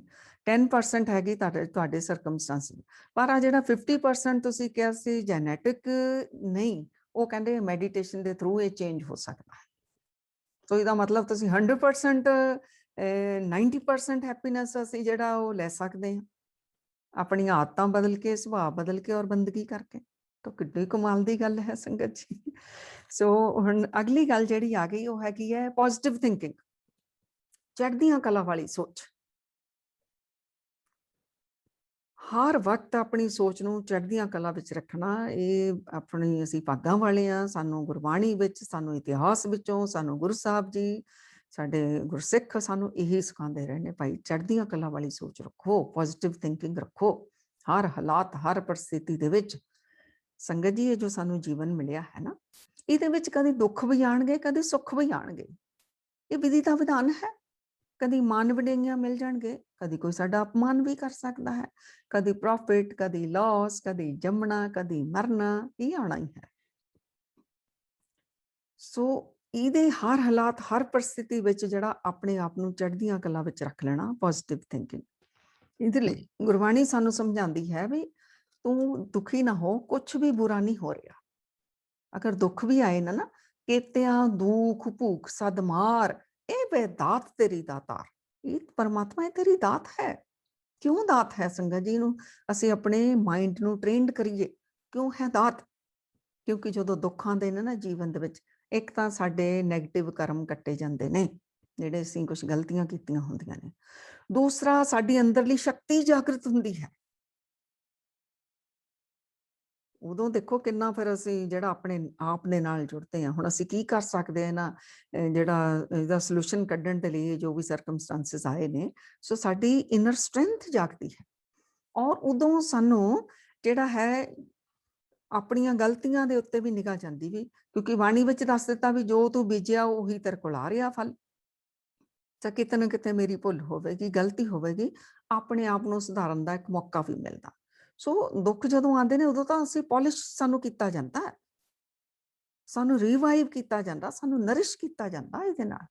ਇਸ ਕਰਕੇ ਗੁਰੂ ਮਹਾਰਾਜ ਕਹਿੰਦੇ ਦੁੱਖ ਨਹੀਂ ਸਭ ਸੁੱਖ ਹੀ ਹੈ ਰੇ, ਕਿਉਂਕਿ ਉਹਦੇ ਵਿੱਚ ਵੀ ਛੁਪਿਆ ਹੋਇਆ ਸੁੱਖ ਹੈ। ਜਿਵੇਂ ਮਾਂ ਬੱਚੇ ਨੂੰ ਕਈ ਵਾਰ ਟਾਈਟ ਕਰ ਦਿੰਦੀ, ਉਹਨੂੰ ਝੜਕਾ ਮਾਰ ਦਿੰਦੀ, ਉਹਦੇ ਪਿੱਛੇ ਉਹਦਾ ਕਲਿਆਣ ਹੋ ਰਿਹਾ ਹੁੰਦਾ, ਉਹਨੂੰ ਸੁਧਾਰਨੀ ਹੋ ਰਹੀ ਹੁੰਦੀ ਹੈ। ਇਵੇਂ ਹੀ ਸਾਡੇ ਜੀਵਨ ਵਿੱਚ ਵੀ ਦੁੱਖ ਨਹੀਂ ਸਭ ਸੁੱਖ ਹੀ ਹੈ ਰੇ, ਇੱਕ ਹੈ ਇੱਕ ਹੀ ਨਿਤੇ, ਬੁਰਾ ਨਹੀਂ ਸਭ ਭਲਾ ਹੀ ਹੈ ਰੇ, ਹਾਰ ਨਹੀਂ ਸਭ ਜਿੱਤ। ਤੂੰ ਆਪਣੀ ਹਾਰ ਨਾ ਸਮਝੀ, ਦੇ ਵਿੱਚ ਵੀ ਪਿੱਛੇ ਛੁਪੀ ਹੋਈ ਜਿੱਤ ਹੈ, ਕਿਉਂਕਿ ਸਾਨੂੰ ਲੈਸਨਸ ਮਿਲ ਰਹੇ ਨੇ, ਸਾਨੂੰ ਕੁਝ ਸਮਝਾਇਆ ਜਾ ਰਿਹਾ ਹੈ ਉਹਦੇ ਵਿੱਚ। ਸੋ ਚੜ੍ਹਦੀਆਂ ਕਲਾ ਵਾਲੀ ਆਪਣੀ ਸੋਚ ਰੱਖਣੀ ਆ। ਇਹਦੇ ਲਈ ਹੋਰ ਕੀ ਕਰਨਾ? ਜਿਹੜੇ ਅੰਦਰ ਨੈਗੇਟਿਵ ਥਾਟਸ ਸਾਡੇ ਚੱਲ ਰਹੇ ਹੁੰਦੇ ਨੇ ਨਾ, ਕਿੰਨੀ ਤਰ੍ਹਾਂ ਦੇ ਦੁੱਖ ਦੇ, ਪਰੇਸ਼ਾਨੀ ਦੇ, ਅਸ਼ਾਂਤੀ ਦੇ, ਜਾਂ ਕਿਸੇ ਦੂਸਰੇ ਦੇ ਔਗਣ ਦੇਖੀ ਜਾਂਦੇ ਹਾਂ, ਜਾਂ ਅੰਦਰ ਰਿਵੰਜ ਜਾਂ ਜੈਲਸੀ, ਉਹ ਕਹਿੰਦੇ ਨੇ ਉਹਨਾਂ ਨੂੰ ਓਬਜ਼ਰਵ ਕਰੋ, एक्नॉलेज करो, और फिर रुको और कहो भी ये मेरे लिए फायदेमंद नहीं, इन्हां नाल तां मैनूं दुख ते अशांति वध रही है मेरे जीवन दे विच। तां छेती तो छेती उहनूं लैट गो करना सीखो भी इन्हां नूं कढीए, इन्हां नूं अपने अंदरों, और इहदी जगह असीं चढ़दियां कला वाली सोच रखीए। इहदा तरीका यही है भी नाम जपीए, बंदगी जपीए, परमात्मा वल नूं ध्यान लग जाएगा, ये मैलां जिहड़ियां ने अपने आप ही धोई होई जाणीआं। सो पर नाल सोच चढ़दियां कला वाल रखनी है। जो भी हो रहा है सानू नहीं भी समझ आ रही, इहदे विच भला ही हो रहा है, और उहदे विच असीं की सीख सकते हैं? प्रॉब्लम की बजाय वो कहते सोल्यूशन लभना शुरू कर दो, तां भी तुहाडी सोच जिहड़ी चढ़दियां कला विच हो जाएगी, तुहाडी इनर स्ट्रेंथ जागण लग जाएगी। अगला पॉइंट जिहड़ा श्री गुरु नानक मिशन विच सानू सारिआं नूं समझाया जांदा, वो है लिविंग इज गिविंग, वंडना ही जीवन हो जावे।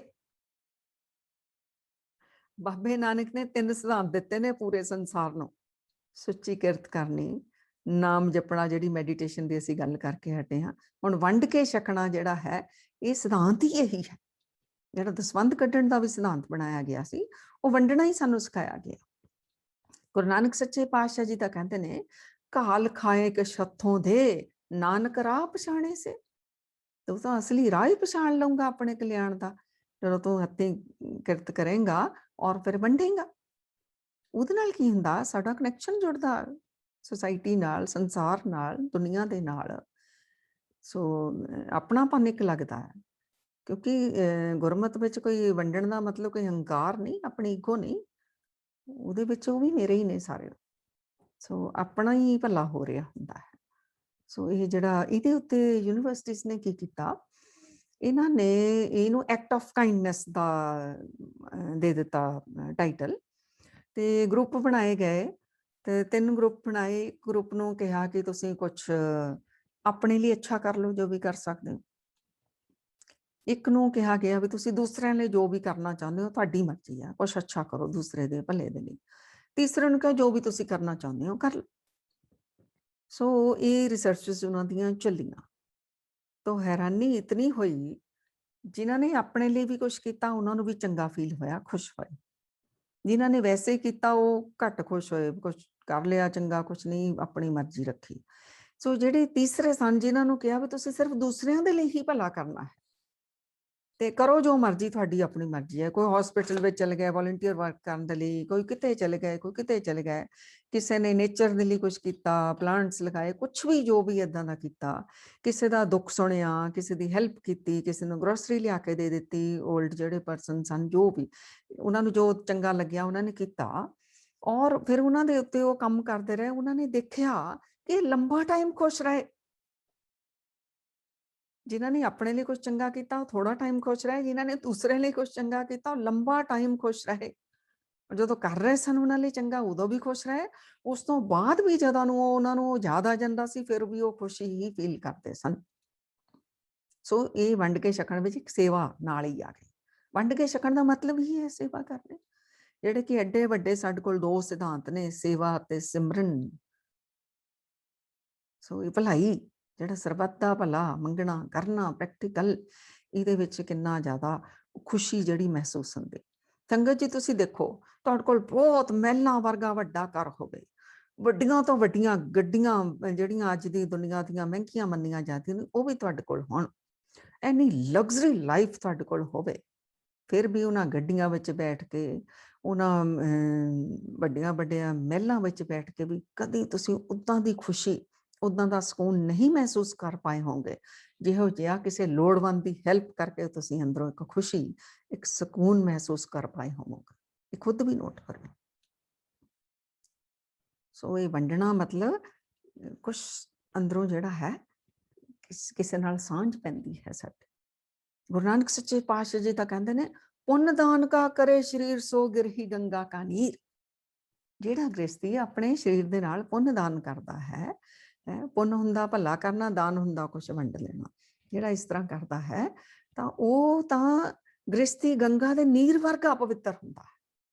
ਮਤਲਬ ਅੰਦਰੋਂ ਮੈਲਾਂ ਉਤਰਦੀਆਂ ਨੇ, ਸਾਡੀ ਨੈਗੇਟਿਵਿਟੀ ਨਿਕਲਦੀ ਹੈ। ਗੁਰੂ ਅਰਜਨ ਦੇਵ ਜੀ ਮਹਾਰਾਜ ਦੇ ਵਚਨ ਨੇ ਸਤਿਗੁਰਾਂ ਦੇ, ਵੀ ਜਿਹੜਾ ਸਿੱਖ ਦਸਵੰਧ ਕੱਢੇਗਾ, ਸੰਸਾਰ ਦੀ ਭਲਾਈ ਦੇ ਕਾਰਜਾਂ ਵਿੱਚ ਲਗਾਏਗਾ ਆਪਣਾ ਇਹ, ਉਹਦੇ ਘਰ ਦੇ ਕਲ ਕਲੇਸ਼ ਦੁੱਖ ਰੋਗ ਕਸ਼ਟ ਵਿਘਨ ਗੁਰੂ ਲੈ ਜਾਏਗਾ, ਔਰ ਸੁਖ ਸ਼ਾਂਤੀ ਖੁਸ਼ੀਆਂ ਖੇੜੇ ਆਨੰਦ ਮੰਗਲ ਗੁਰੂ ਵਰਸਾਏਗਾ, ਉਹਦੇ ਕਾਰਜਾਂ ਵਿੱਚ ਗੁਰੂ ਸਹਾਈ ਹੋਵੇਗਾ। ਸੋ ਆਪਣਾ ਜੀਵਨ ਇਸ ਤਰ੍ਹਾਂ ਬਣਾਈਏ। ਹੋ ਸਕਦਾ ਸਾਡੇ ਕੋਲ ਪੈਸਾ ਨਾ ਹੋ, ਅਸੀਂ ਸਿਰਫ ਪੈਸੇ ਨੂੰ ਸੋਚ ਲੈਂਦੇ ਹਾਂ ਵੀ ਪੈਸਾ ਦੇ ਥਰੂ ਜਿਹੜੀਆਂ ਚੀਜ਼ਾਂ ਲੈ ਕੇ ਵੰਡ ਸਕਦੇ ਹਾਂ, ਨਹੀਂ, ਇਸ ਤੋਂ ਇਲਾਵਾ ਵੀ ਵੰਡਣ ਲਈ ਬਹੁਤ ਕੁਛ ਹੈ ਸਾਡੇ ਪਾਸ। ਤੁਸੀਂ ਇੱਕ ਮੁਸਕਰਾਹਟ ਹੀ ਵੰਡ ਦਿਓ, ਮਿੱਠੇ ਬੋਲ ਹੀ ਬੋਲ ਦਿਓ, ਕਿਸੇ ਟੁੱਟੇ ਹੋਏ ਨੂੰ ਜੋੜ ਦਿਓ, ਕਿਸੇ ਢਹਿੰਦੀਆਂ ਕਲਾ ਵਾਲੇ ਨੂੰ ਚੜ੍ਹਦੀਆਂ ਕਲਾ ਵਿੱਚ ਕਰ ਦਿਓ, ਕਿਸੇ ਦਾ ਦੁੱਖ ਹੀ ਸੁਣ ਲਓ, ਉਹਨੂੰ ਕੋਈ ਅੱਛਾ ਸੋਲੂਸ਼ਨ ਦੇ ਦਿਓ ਉਹਦੀ ਸਮੱਸਿਆ ਦਾ। ਇਹ ਵੰਡਣਾ ਹੀ ਹੈ। ਜਾਂ ਤੁਹਾਡੇ ਕੋਲ ਕੋਈ ਕੁਆਲਿਟੀ ਹੈ, ਤੁਹਾਡਾ ਕੋਈ ਆਪਣਾ ਗੁਣ ਹੈ, ਉਹ ਸ਼ੇਅਰ ਕਰੋ, ਉਹ ਵੰਡੋ, ਉਹਦੇ ਵਿੱਚ ਵੀ ਉਹ ਗੁਣ ਆ ਜਾਵੇਗਾ। ਕਿੰਨੇ ਹੀ ਵੰਡਣ ਦੇ ਤਰੀਕੇ ਨੇ, ਬਸ ਵੰਡਣਾ ਇੱਕ ਭਾਵ ਅੰਦਰ ਪੈਦਾ ਹੋ ਜਾਵੇ। ਬੇਸ਼ੱਕ ਤੁਹਾਡੀ ਖਾਲੀ ਜੇਬ ਹੋਵੇ, ਨਾ ਤੁਹਾਡਾ ਕੋਈ ਸਟੇਟਸ ਹੋਵੇ, ਨਾ ਤੁਹਾਡੀ ਸੰਸਾਰ ਵਿੱਚ ਕਿਤੇ ਕੋਈ ਬਾਤ ਪੁੱਛਦਾ ਹੋਵੇ, ਵੰਡਣ ਦਾ ਜਜ਼ਬਾ ਲੈ ਕੇ ਚੱਲੋ, ਆ ਸਾਰੀ ਦੀ ਸਾਰੀ ਕਾਇਨਾਤ ਤੁਹਾਡੇ ਨਾਲ ਖੜ ਜਾਂਦੀ ਹੈ। ਅਧਿਆਤਮਿਕ ਸ਼ਕਤੀਆਂ ਤੁਹਾਡੇ ਨਾਲ ਖੜ ਜਾਂਦੀਆਂ ਨੇ, ਰੂਹਾਨੀਅਤ ਸ਼ਕਤੀਆਂ, ਕਿਉਂਕਿ ਵਿਧੀ ਦਾ ਵਿਧਾਨ ਹੈ, ਨੇਚਰ ਵੰਡਦੀ ਹੈ, ਕੁਦਰਤ ਪ੍ਰਕਿਰਤੀ, ਜਿਹੜਾ ਵੰਡਣ ਲੱਗ ਜਾਂਦਾ ਸਾਰੀ ਪ੍ਰਕਿਰਤੀ ਉਹਦੇ ਨਾਲ ਹੋ ਤੁਰਦੀ ਹੈ। ਸੋ ਅਗਲਾ ਪੁਆਇੰਟ ਹੈਗਾ ਐਟੀਟਿਊਡ ਆਫ ਗ੍ਰੈਟੀਟਿਊਡ, ਸ਼ੁਕਰਾਨੇ ਦਾ ਭਾਵ। ਇਹਦੇ ਉੱਤੇ ਵੀ ਉਹਨਾਂ ਨੇ ਰਿਸਰਚਸ ਕਰਵਾਈਆਂ ਯੂਨੀਵਰਸਿਟੀ ਵਾਲਿਆਂ ਨੇ। ਸੋ ਉਹ ਕਹਿੰਦੇ ਨੇ ਕਿ ਗਰੁੱਪ ਬਣਾਏ ਗਏ ਤੇ ਉਹਨਾਂ ਨੂੰ 10 ਹਫ਼ਤੇ ਲਗਾਤਾਰ ਇੱਕ ਗਰੁੱਪ ਨੂੰ ਕਿਹਾ ਗਿਆ ਕਿ ਤੁਸੀਂ ਉਹ ਲਿਖੋ ਕਿ ਕਿਸ ਕਿਸ ਚੀਜ਼ ਦਾ ਤੁਸੀਂ ਸ਼ੁਕਰਾਨਾ ਕਰਦੇ ਹੋ। 5 ਸ਼ੁਕਰਾਨੇ ਪਿਛਲੇ ਹਫ਼ਤੇ ਦੇ ਉਹ ਤੁਸੀਂ ਲਿਖੋ। ਇਵੇਂ 10 ਹਫ਼ਤੇ ਕਰਵਾਉਂਦੇ ਰਹੇ। ਇੱਕ ਗਰੁੱਪ ਨੂੰ ਕਿਹਾ ਕਿ ਪਿਛਲੇ ਹਫ਼ਤੇ ਤੁਹਾਡੇ ਕੋਲ 5 ਕੀ ਚੈਲੰਜਸ ਆਏ ਸਨ, ਜਿਨ੍ਹਾਂ ਨਾਲ ਤੁਸੀਂ ਸਟਰਗਲ ਕੀਤੀ, ਉਹ ਲਿਖੋ। ਇੱਕ ਗਰੁੱਪ ਨੂੰ ਕਿਹਾ ਜੋ ਤੁਸੀਂ ਮਰਜ਼ੀ ਲਿਖ ਲਓ। ਸੋ ਜਿਹੜੇ ਗਰੁੱਪ ਨੇ ਸ਼ੁਕਰਾਨੇ ਲਿਖੇ ਵੀ ਮੇਰੀ ਜ਼ਿੰਦਗੀ ਵਿੱਚ ਆ ਆਇਆ ਪਿਛਲੇ ਹਫ਼ਤੇ, ਫਿਰ ਪਿਛਲੇ ਹਫ਼ਤੇ ਇਵੇਂ 10 ਹਫ਼ਤੇ ਉਹਨਾਂ ਦੇ ਉੱਤੇ ਕੰਮ ਇਹਨਾਂ ਨੇ ਕਰਵਾਇਆ, ਮਤਲਬ 2.5 ਮਹੀਨੇ। ਉਹ ਕਹਿੰਦੇ ਨੇ ਉਹ 2.5 ਮਹੀਨੇ ਕਰਨ ਦੇ ਨਾਲ ਉਹਨਾਂ ਦੀ ਖੁਸ਼ੀ ਤਾਂ ਬਿਆਨ ਹੀ ਨਹੀਂ ਸੀ ਕੀਤੀ ਜਾ ਸਕਦੀ। ਔਰ ਜਿਨ੍ਹਾਂ ਨੇ ਦੱਸਿਆ ਮੈਨੂੰ ਆਹ ਚੈਲੰਜ ਆਇਆ, ਆਹ ਚੈਲੰਜ ਆਇਆ, ਉਹ ਖੁਸ਼ ਨਹੀਂ ਹੋਏ। ਸਿਰਫ ਥੋੜਾ ਜਿਹਾ ਪਾਵਰਫੁਲ ਮਹਿਸੂਸ ਕੀਤਾ ਉਹਨਾਂ ਨੇ, ਲੇਕਿਨ ਖੁਸ਼ ਉਹੀ ਹੋਏ ਸੋ ਜਿਹੜੇ ਸ਼ੁਕਰਾਨੇ ਵਿੱਚ ਸਨ, ਉਹ ਜ਼ਿਆਦਾ ਟਾਈਮ ਖੁਸ਼ ਰਹੇ। ਸੋ ਉਹ ਕਹਿ ਰਹੇ ਨੇ, ਹਾਰਵਰਡ ਯੂਨੀਵਰਸਿਟੀ ਕਹਿੰਦੀ ਹੈ, ਤੁਸੀਂ ਕਲਪਨਾ ਕਰੋ ਅਗਰ 2.5 ਮਹੀਨਿਆਂ ਵਿੱਚ ਇੰਨੇ ਖੁਸ਼ ਹੋਏ ਸ਼ੁਕਰਾਨੇ ਦੇ ਭਾਵ ਵਿੱਚ, ਅਗਰ 1 ਸਾਲ ਤੁਸੀਂ ਸ਼ੁਕਰਾਨੇ ਦੇ ਭਾਵ ਵਿੱਚ ਰਹਿ ਜਾਓ ਤਾਂ ਫਿਰ ਕੀ ਹੋਵੇ। फिर वो कहते हैं सारिया बीमारियां तुहानू बाय बाय कर जाणगियां, क्योंकि खुश रहना एक पेन किलर है। जो तुसीं खुश रहंदे हो ना, सो पेन किलर की तरह काम करदा। तुहाडे शरीर दीयां दर्दां, तुहाडे मसल्स पेन्स साडे सारे जिहड़े ने दूर होने शुरू हो जाते हैं। ईवन तुहाडे मन के दुख भी दूर होने शुरू हो जाते हैं खुश रहण दे नाल। और ये पिछे टिप्स सानू मिली जा रहे हैं कि मैਡੀਟੇਸ਼ਨ करनी, रजा विच राजी रहना, चढ़दियां कल वाली सोच रखनी, पॉजिटिव थिंकिंग और एटीट्यूड ऑफ ग्रैटिट्यूड, शुकराने दे भाव दे विच। ये अपना टॉपिक बनया होया, आप जी सुन लियो ताकि फिर असीं शुकराने विच रह पाइए। तो अगला हैगा ऑनेस्टी, ईमानदार रहना, जिहड़ा बाबा नानक ने सुच्ची किरत कहा। सो ऑनेस्ट, हर कर्म ईमानदार होके होवे, वो बंदा हमेशा ही खुश रहेगा। जिहड़ा कुछ गलत नहीं कर रहा वो क्यों दुखी होवेगा। सो डरे जे पाप कमावदा धर्मी विकसित। डर तो अंदरों मैलदा ही डर है ना, जिहदे अंदर कोई पाप, कोई गलती, कोई धोखा, कोई चलाकी, कोई ठगी, कोई ठोरी, कोई बेईमानी, उहदा डर है सानू। तो जिहड़ा गलती नहीं करता, अनजाने हो जाना अलग चीज़ां सब कोलों हो जांदियां ने। इंटेंशनली जिहड़ा कुछ भी नहीं इस तरह का कर रहा, ऑनेस्ट है, तो वो क्यों डरेगा, वो खुश ही रहेगा।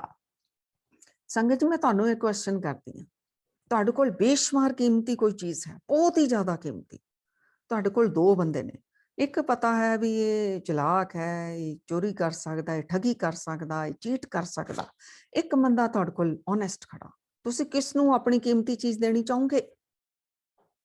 जिहड़ा ऑनेस्ट है। तो इसे तरह जदों असीं ईमानदार है ना अपने जीवन प्रति, अपने रोल के प्रति जो जो सानू मिलिया है, तो फिर परमात्मा भी अपनी बेशुमार कीमत वस्त, खुद ही परमात्मा आप, वो साडे विच ही है, तो है प्रगट साडे च ही होना चाहेगा, जिहड़ा ईमानदार है। देखो इस तो वड्डा तोहफा सानू होर कोई नहीं मिल सकता, जिन्हों नाम कह लीए, रब कह लीए, परमात्मा कह लीए, वाहिगुरू कह लीए, जो मर्जी असीं कह लीए। तो अगला है पोलाइटनेस, मिठे बोल बोलने, निमरता विच रह के मिठे मिठे बोल बोलने। जिहड़ा मिठा बोलेगा वो खुश होवेगा, जिहड़ा कौड़ा बोलेगा पता नहीं की टक टक टक टक टक, वो तो पहले ही दुखी रहेगा। क्योंकि अंदर जो असीं बोलदे हैं ना, पहला वो साडे इमोशनस दे विच आंदा है। अंदर किस नाल नाराज़गी है तो उदां दे शब्द बोलांगे, अंदर प्रेम भाव है तो उस तरह के शब्द बोलांगे।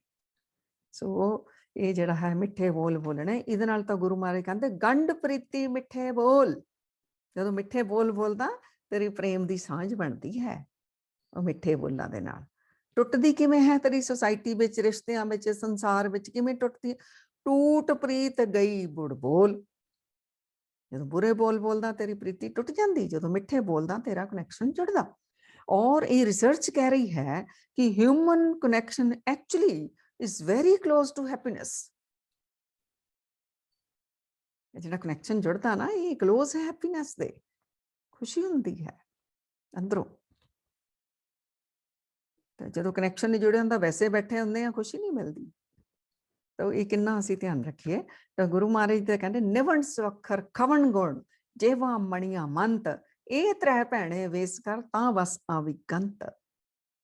निमरता च रह, माफ कर दे, माफी मंग ला, सहन कर ला दूसरे दियां गल्लां, सहन शक्ति भी अंदर रख। मिठे बोल बोल, जेवा मणिया मंत, मिठे मिठे बोल बोल। ਇਹ ਤਿੰਨ ਗੁਣ ਲਿਆ ਤੂੰ ਆਪਣੇ ਵਿੱਚ, ਕੀ ਹੋਏਗਾ? ਤਾਂ ਵਸ ਆਵੀ ਕੰਤ, ਪਰਮਾਤਮਾ ਹੀ ਤੇਰੇ ਵਸ ਵਿੱਚ ਆ ਜਾਵੇਗਾ। ਸੇ ਮਨ ਜਿੱਤਣ ਦੀਆਂ ਇਹ ਸਾਰੀਆਂ ਖੇਡਾਂ ਨੇ ਜਿਹੜੀਆਂ ਗੁਰਬਾਣੀ ਵਿੱਚ ਸਾਨੂੰ ਦੱਸੀਆਂ ਗਈਆਂ ਨੇ। ਮਨ ਜਿੱਤੇ ਜਗ ਜੀਤ। ਅਸੀਂ ਤਾਂ ਥੋੜੀਆਂ ਥੋੜੀਆਂ ਚੀਜ਼ਾਂ ਜਿੱਤਣਾ ਚਾਹੁੰਦੇ ਨਾ, ਇੰਨਾ ਕੁ ਰਾਜ ਮੇਰਾ ਹੋ ਜਾਵੇ, ਇੱਥੇ ਮੈਂ ਇੱਕ ਦੇਸ਼ ਦਾ ਰਾਜਾ ਬਣ ਜਾਵਾਂ, ਮੈਂ ਸਾਰਿਆਂ ਤੇ ਰਾਜ ਕਰ ਲਵਾਂ। ਗੁਰੂ ਨਾਨਕ ਸੱਚੇ ਪਾਤਸ਼ਾਹ ਜੀ ਕਹਿੰਦੇ ਸਾਰੇ ਜਗ ਨੂੰ ਹੀ ਜਿੱਤ ਲਏਗਾ। जित लेगा, कोई ओवरटेक नहीं करेगा, सारिਆਂ ਦੇ ਹਿਰਦਿਆਂ ਵਿੱਚ तेरा स्थान हो जाएगा, ਇੰਨਾ तेरा कनेक्शन हो जाएगा, सारिਆਂ ਦੇ ਦਿਲਾਂ 'ਚ तेरा राज हो जाएगा। हेल्थी डाइट एंड एक्सरसाइज, ये भी खुशी ਦਿੰਦੇ ਨੇ, क्योंकि ਜਿਹੜੇ एंडोर्फिन निकलता, सेरोटोनिन निकलता ਜਦੋਂ हेल्थी डाइट और एक्सरसाइज ਅਸੀਂ ਕਰਦੇ। ਇਹ ਜਿਹੜੇ ਕੈਮੀਕਲਸ ਨੇ ਇਹ ਹੈਪੀਨੈਸ ਦੇ ਰਿਸਪੌਂਸੀਬਲ ਨੇ। ਤਾਂ ਕਿੰਨਾ ਕੁ ਫਿਰ ਅਸੀਂ ਧਿਆਨ ਰੱਖੀਏ।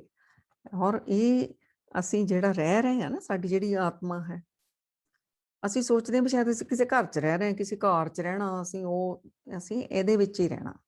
ਜਦ ਤੱਕ ਇਹਦੇ ਵਿਸ਼ਵਾਸ ਚੱਲ ਰਹੇ ਨੇ ਨਾ, ਇਹਦੇ ਵਿੱਚ ਹੀ ਆ ਅਸੀਂ। ਜਿੱਦਣ ਸਾਹ ਨਿਕਲ ਗਏ ਤਾਂ ਇਹਦੇ ਵਿੱਚੋਂ ਹੀ ਅਸੀਂ ਬਾਏ ਬਾਏ ਕਰਨਾ। ਤਾਂ ਇਹ ਫਿਰ ਕਿੰਨਾ ਕਿ ਬੇਸ਼ੁਮਾਰ ਕੀਮਤੀ ਹਰਮੰਦਰ ਇਹ ਸਰੀਰ ਹੈ। ਹਰਮੰਦਰ ਨੂੰ ਰੁਲਦਾ ਹੀ ਹੈ। ਇਸ ਹਰਮੰਦਰ ਲਈ ਕਿੰਨਾ, ਮੈਂ ਤਾਂ ਸੰਗਤ ਜੀ ਬਾਰ-ਬਾਰ ਬੇਨਤੀਆਂ ਕਰਦੀ ਹਾਂ, ਘੱਟ ਤੋਂ ਘੱਟ 1 ਘੰਟਾ ਜ਼ਰੂਰ ਨਰਿਸ਼ ਕਰੋ ਆਪਣੀ ਬੋਡੀ ਨੂੰ, ਇਹਨੂੰ ਟਾਈਮ ਦਿਓ। ਇਹ ਹਰਮੰਦਰ ਹੈ, ਇਹ ਰੋਗੀ ਹੈ, ਤੁਹਾਡਾ ਧਿਆਨ ਹੀ ਨਹੀਂ ਜੁੜਨਾ। ਇਹ ਰੋਗੀ ਹੈ, ਤੁਸੀਂ ਜ਼ਿੰਦਗੀ ਦਾ ਰਸ ਆਨੰਦ ਮਾਣੇ ਨਹੀਂ ਪਾਣਾ, ਤੁਸੀਂ ਖੁਸ਼ ਰਹਿ ਹੀ ਨਹੀਂ ਪਾਉਂਦੇ।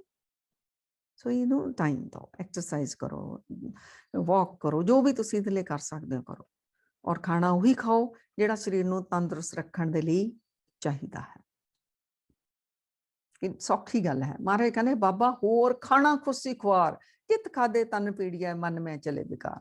ਉਹ ਖਾਣਾ ਨਾ ਖਾ ਜਿਨ ਨਾਲ ਤੇਰੇ ਸਰੀਰ ਲਈ ਜਿਹੜਾ ਤੇਰਾ ਨਹੀਂ ਠੀਕ, ਉਹ ਤੂੰ ਨਾ ਖਾ। ਸੰਗਤ ਜੀ ਅਗਲਾ ਪੁਆਇੰਟ ਹੈ, make your hobby a habit.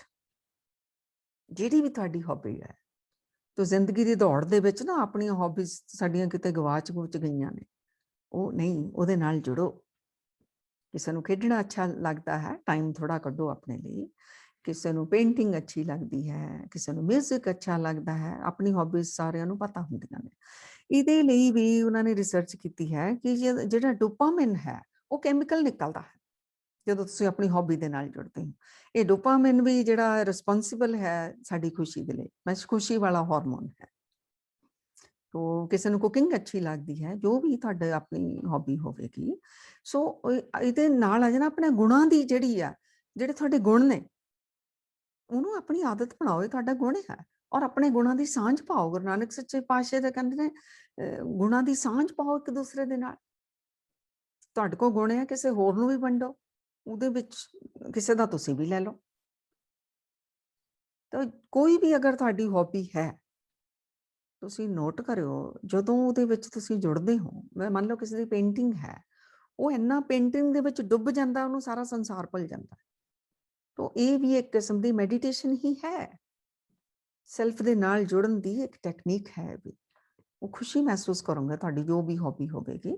ਸੋ ਉਹਨੂੰ ਜ਼ਿੰਦਗੀ ਦੌੜ ਵਿੱਚ ਖਤਮ ਨਹੀਂ ਹੋਣ ਦੇਣਾ, ਉਹਨੂੰ ਅਪਣਾਓ ਤੁਸੀਂ। Appreciate others. ਅਸੀਂ ਤਾਂ ਸਾਰੇ ਚਾਹੁੰਦੇ ਸਾਡੀ ਕੋਈ ਪ੍ਰਸ਼ੰਸਾ ਕਰੇ। ਅਖੇ ਜਦੋਂ ਸਾਡੀ ਕੋਈ ਪ੍ਰਸ਼ੰਸਾ ਕਰਦਾ ਅੱਛਾ ਲੱਗਦਾ ਨਾ, ਸੁਭਾਅ ਹੈ ਸਾਡਾ। ਸੋ ਤਾਂ ਫਿਰ ਅਗਰ ਦੂਸਰੇ ਦੀ ਅਸੀਂ ਕਰਾਂਗੇ ਤਾਂ ਉਹ ਵੀ ਤਾਂ ਖੁਸ਼ ਹੋਣਗੇ ਨਾ। ਸੋ ਬਣਦੀ ਪ੍ਰਸ਼ੰਸਾ, ਜਿਹੜਾ ਉਹਦਾ ਵਾਕਿਆ ਹੀ ਗੁਣ ਹੈ, ਝੂਠੀਆਂ ਬਣਾ ਕੇ ਨਹੀਂ, ਉਹਦੀ ਪ੍ਰਸ਼ੰਸਾ ਕਰੋ। ਉਹਦੇ ਨਾਲ ਕੀ ਹੁੰਦਾ, ਫਿਰ ਸਾਡਾ ਇੱਕ ਹਿਊਮਨ ਕਨੈਕਸ਼ਨ ਆਪਸ ਦੇ ਵਿੱਚ ਸਾਂਝ ਬਣਦੀ ਹੈ। ਇਹ ਜ਼ਰੂਰੀ ਹੈ, ਸਾਡਾ ਕਨੈਕਸ਼ਨ ਬਣਨਾ ਬਹੁਤ ਜ਼ਰੂਰੀ ਹੈ। ਕਨੈਕਸ਼ਨ ਜਿਹੜਾ ਸਾਡਾ ਨਿਸਵਾਰਥ ਹੋਣਾ ਚਾਹੀਦਾ, ਕਿਸੇ ਤੋਂ ਲੈਣ ਦੀ ਭਾਵਨਾ ਵਾਲਾ ਨਹੀਂ ਹੋਣਾ ਚਾਹੀਦਾ।